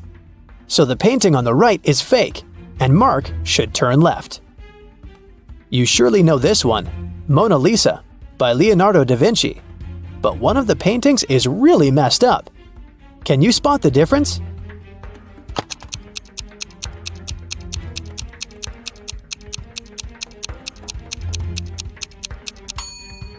Look in the right picture. You can see some cars on the road behind the woman's back. I think Mark should turn left. This is The Persistence of Memory by Salvador Dali. Which painting is a replica?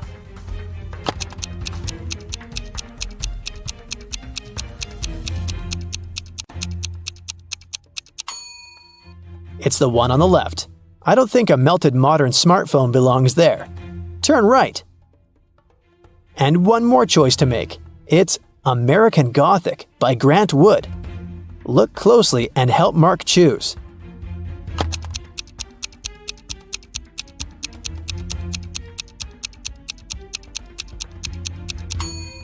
The man on the right picture has tattoos on his knuckles, which makes the painting fake, so Mark should turn left.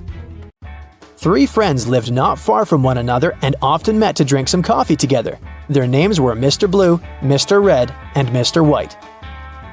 One day, they noticed that under their coats, they were wearing shirts of different colors: red, blue, and white. Mr. Blue said, "Hi, Mr. White. Have you all noticed that we're all wearing different colors that are different from our actual names?" The man wearing the white shirt answered, "Wow, you're right. Can you figure out the shirt of which color each of them was wearing?"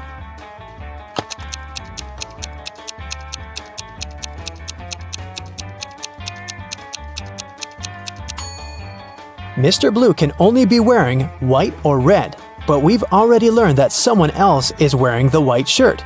That means that Mr. Blue can only be wearing the red shirt, and Mr. White can only be wearing a blue or red shirt, and the red shirt is already taken. So, Mr. White is wearing the blue shirt. Then, Mr. Red is wearing the white shirt. These 3 women, Jessica, Mary, and Olivia, went shopping. 2 of them are pregnant, and one is just trying to steal a watermelon. Can you tell which one is hiding a watermelon?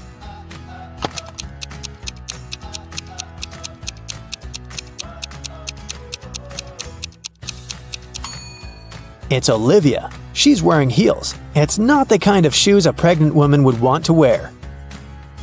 Mark was driving to an important business meeting. He was in a hurry since he was running a bit late. That's when he got into a car accident. His car was okay, but the other driver crashed into a tree. Luckily, he wasn't injured. They called the police. When the police officers arrived, Mark told them his side of the story. "I was driving fast but carefully. Suddenly, a car pulled out in front of me. I managed to avoid the collision, but then this guy hit the tree. When he saw my expensive car, he started to blame me for the entire accident." Because it was your fault. I was driving slowly enough talking to my wife about our next vacation, and then you appeared out of nowhere. The police officers understood who was responsible for the accident. Can you figure it out too?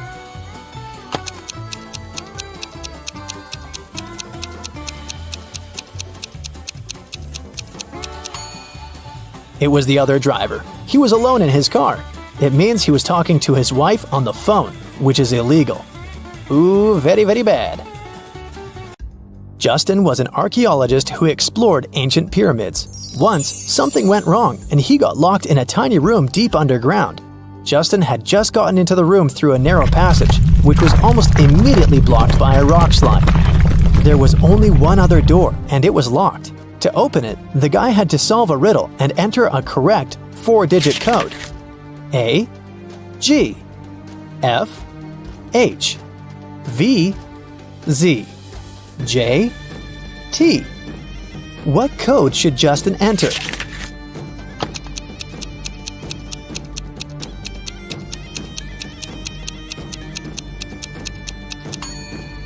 Each digit of the code is the number of letters in the alphabet that stand between the letters in the riddle.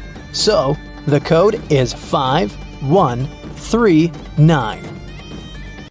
Stephen was driving to work when he realized he left a folder with important documents at home. It was about 9 a.m. when he entered his house. At the same moment, he heard glass breaking and saw a man leaving through the back door and running to a red car.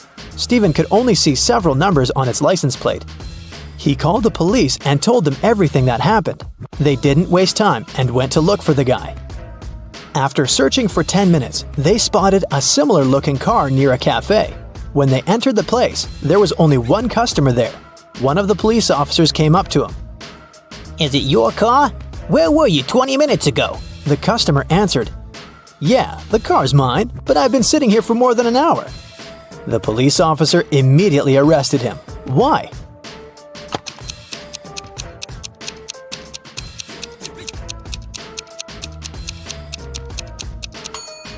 The cafe only opens at 9 a.m. The guy couldn't have spent an hour there. Like every morning, Daphne went to her favorite local cafe to get her coffee and breakfast sandwich.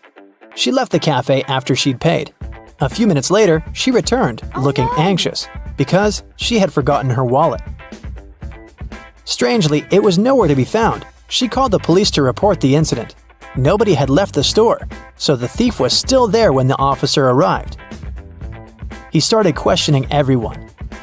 Jenny, the cashier, said that Daphne was a regular customer and she had known her for a long time, so she would never steal her wallet, and she didn't see it after Daphne had paid. Andre was a tourist visiting the city for the first time. He said he'd come to the cafe because he'd wanted to try their famous muffins. He claimed he hadn't seen the wallet. He was busy trying to pick what type of muffin he should get at the time. And Harry worked as a store clerk. He said he'd come here to grab a coffee, and he didn't see the wallet because he was pouring milk into his coffee. So who do you think stole the wallet?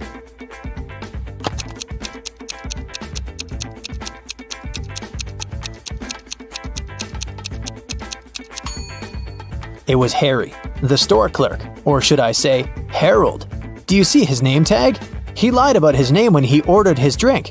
Also, even though he said he was pouring milk in his coffee, as you can see, it doesn't have any milk in it. Now, Rosie and Peter are having a date. Both of them are pathological liars. The waiter asks their ages. Peter says, "I'm definitely not over 30. Rosie replies, "I'm 28 and Peter is at least 5 years older than me." Peter adds, "Nah, Rosie is at least 29. Can you figure out their actual ages?"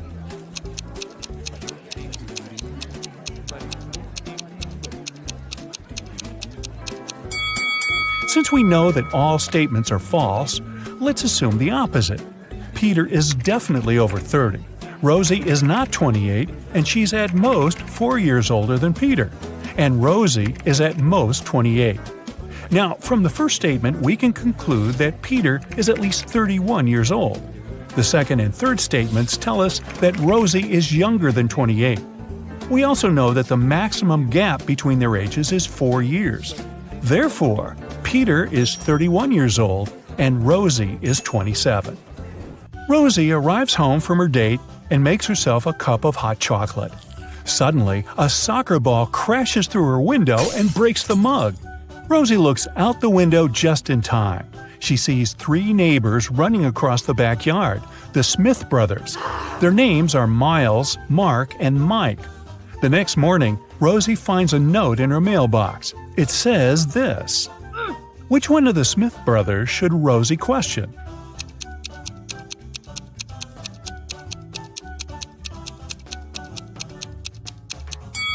The note reads, Smith. Therefore, Rosie should blame Mark. Mark apologizes to Rosie. She replies, I'm going to forgive you if you crack my riddle. So listen carefully. I came first on earth, but second in heaven. I also come twice a week, but just once in a year. I stay away for months, but you can find me in February. What am I? Can you help Mark solve this puzzle?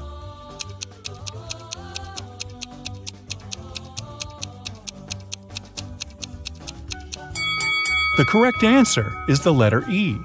And for extra credit, will Rosie the liar actually forgive Mark? Someone robbed Rosie's house yesterday. She called the police and they questioned her neighbors. Billy said, yesterday I was visiting my parents' house in another state. I just got back. Phil said, for safety reasons, I had to spend last night in a hotel room. Construction workers urgently repaired my roof during the night. Thankfully, they finished by this morning. Meanwhile, Chuck replied, sorry, I was playing video games with my friends, so I didn't notice anything suspicious at all. Who is lying?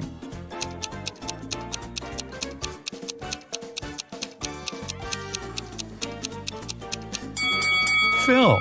The roof reconstruction should have been finished, but it still looks like a mess. Ooh. Rosie wants to win a college sports grant, so she trains very hard every day. Take a look at her rivals. Can you predict who's going to win this particular competition?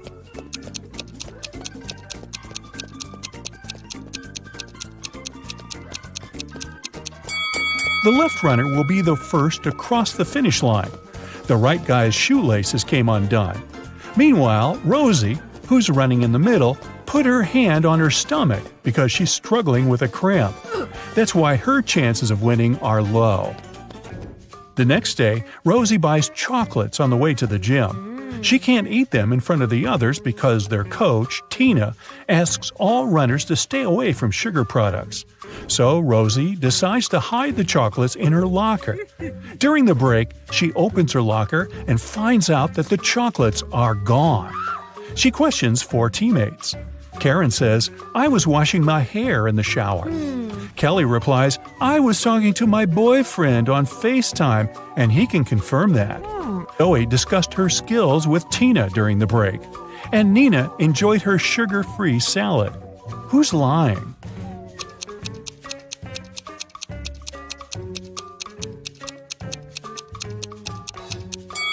It's Karen. Her hair is dry. What?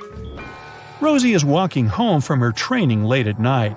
Suddenly, she sees a sad young lady sitting at a bus stop. The lady got wet in the rain, and the buses are no longer running. Rosie feels sorry for her and says, My home is nearby. Would you like to have a cup of hot tea? The lady agrees. As soon as they enter her home, Rosie turns the light on. That's when she realizes that her guest is very dangerous. How?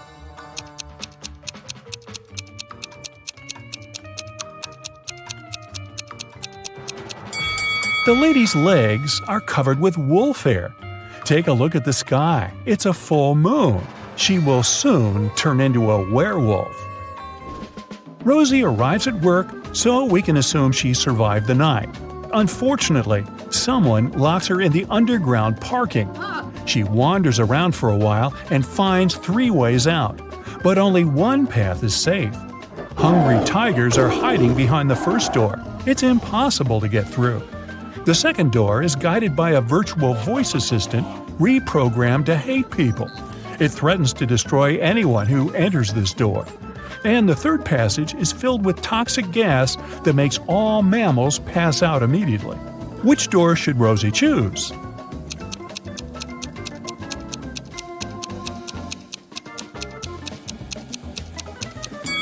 The second one. Those threats are words. At the end of the day, it's just a voice assistant. Rosie discovers an infinite supply of honey, but she only has a 1 5-gallon jar and 1 3-gallon jar.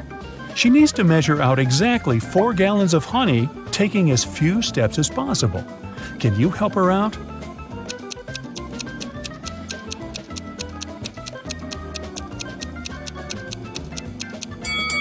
Yep, this can be done in 6 steps.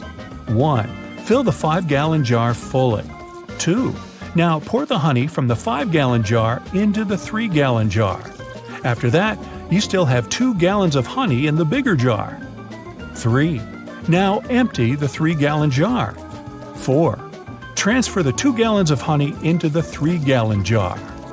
5. Fill up the bigger jar again. 6. And finally, transfer 1 gallon from the 5-gallon jar into the smaller jar. This way, we'll end up having 4 gallons of honey in the bigger jar. Rosie goes to a local restaurant. The manager offers her free dinner, but first, she has to solve his tricky riddle. Rosie agrees. Here's the task. You throw me out when you want to use me, and you take me in when you don't want to use me. Who am I? Rosie nails it right away. Can you solve this mystery too?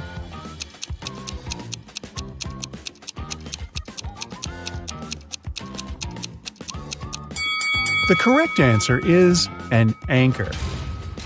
Now, Rosie has 26 blue socks, 13 green socks, 33 pink socks, and 12 red socks. She keeps them in her drawer.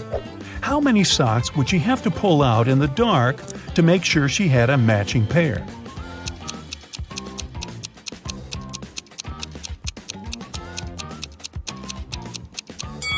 The correct answer is 5. She only has 4 colors in her collection, so 5 socks will guarantee that 2 of them will be in the same color. Hey, great job. Rosie has 4 siblings: Alex, Sarah, Nina, and Willow. All 5 receive some gifts from their relatives on Christmas Day. Rosie opens 25 gifts, while her brother Alex only 24. Meanwhile, Sarah opens 8 gifts, and Nina only 1 gift. Can you predict how many gifts Willow would open?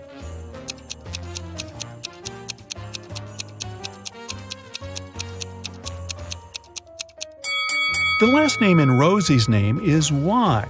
It's the 25th letter of the alphabet. Alex's last letter X is in the 24th place. The last letter in the name Sarah is H. It's the 8th letter of the alphabet, and so on. Similar odd logic also works for Willow. The letter W is 23rd. Therefore, she will open 23 gifts. Now, if I were Sarah, I might complain about only getting a third of the gifts her siblings get. But I'm not. Rosie is looking through her granny's pictures. Suddenly, she gets chills because she noticed a time traveler among these party guys. Can you spot this person too?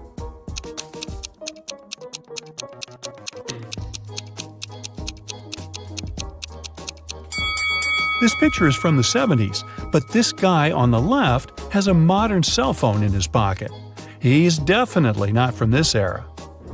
Rosie wants to get into her boyfriend's apartment building to prepare a surprise for his birthday.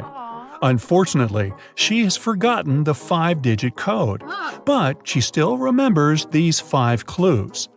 The sum of the 5th number and the 3rd number is 14. The 4th number is 1 more than the 2nd. The 1st number is 1 less than twice the 2nd number. The sum of the 2nd number and the 3rd number equal 10. And finally, the sum of all 5 numbers is 30. Can you help her crack the code?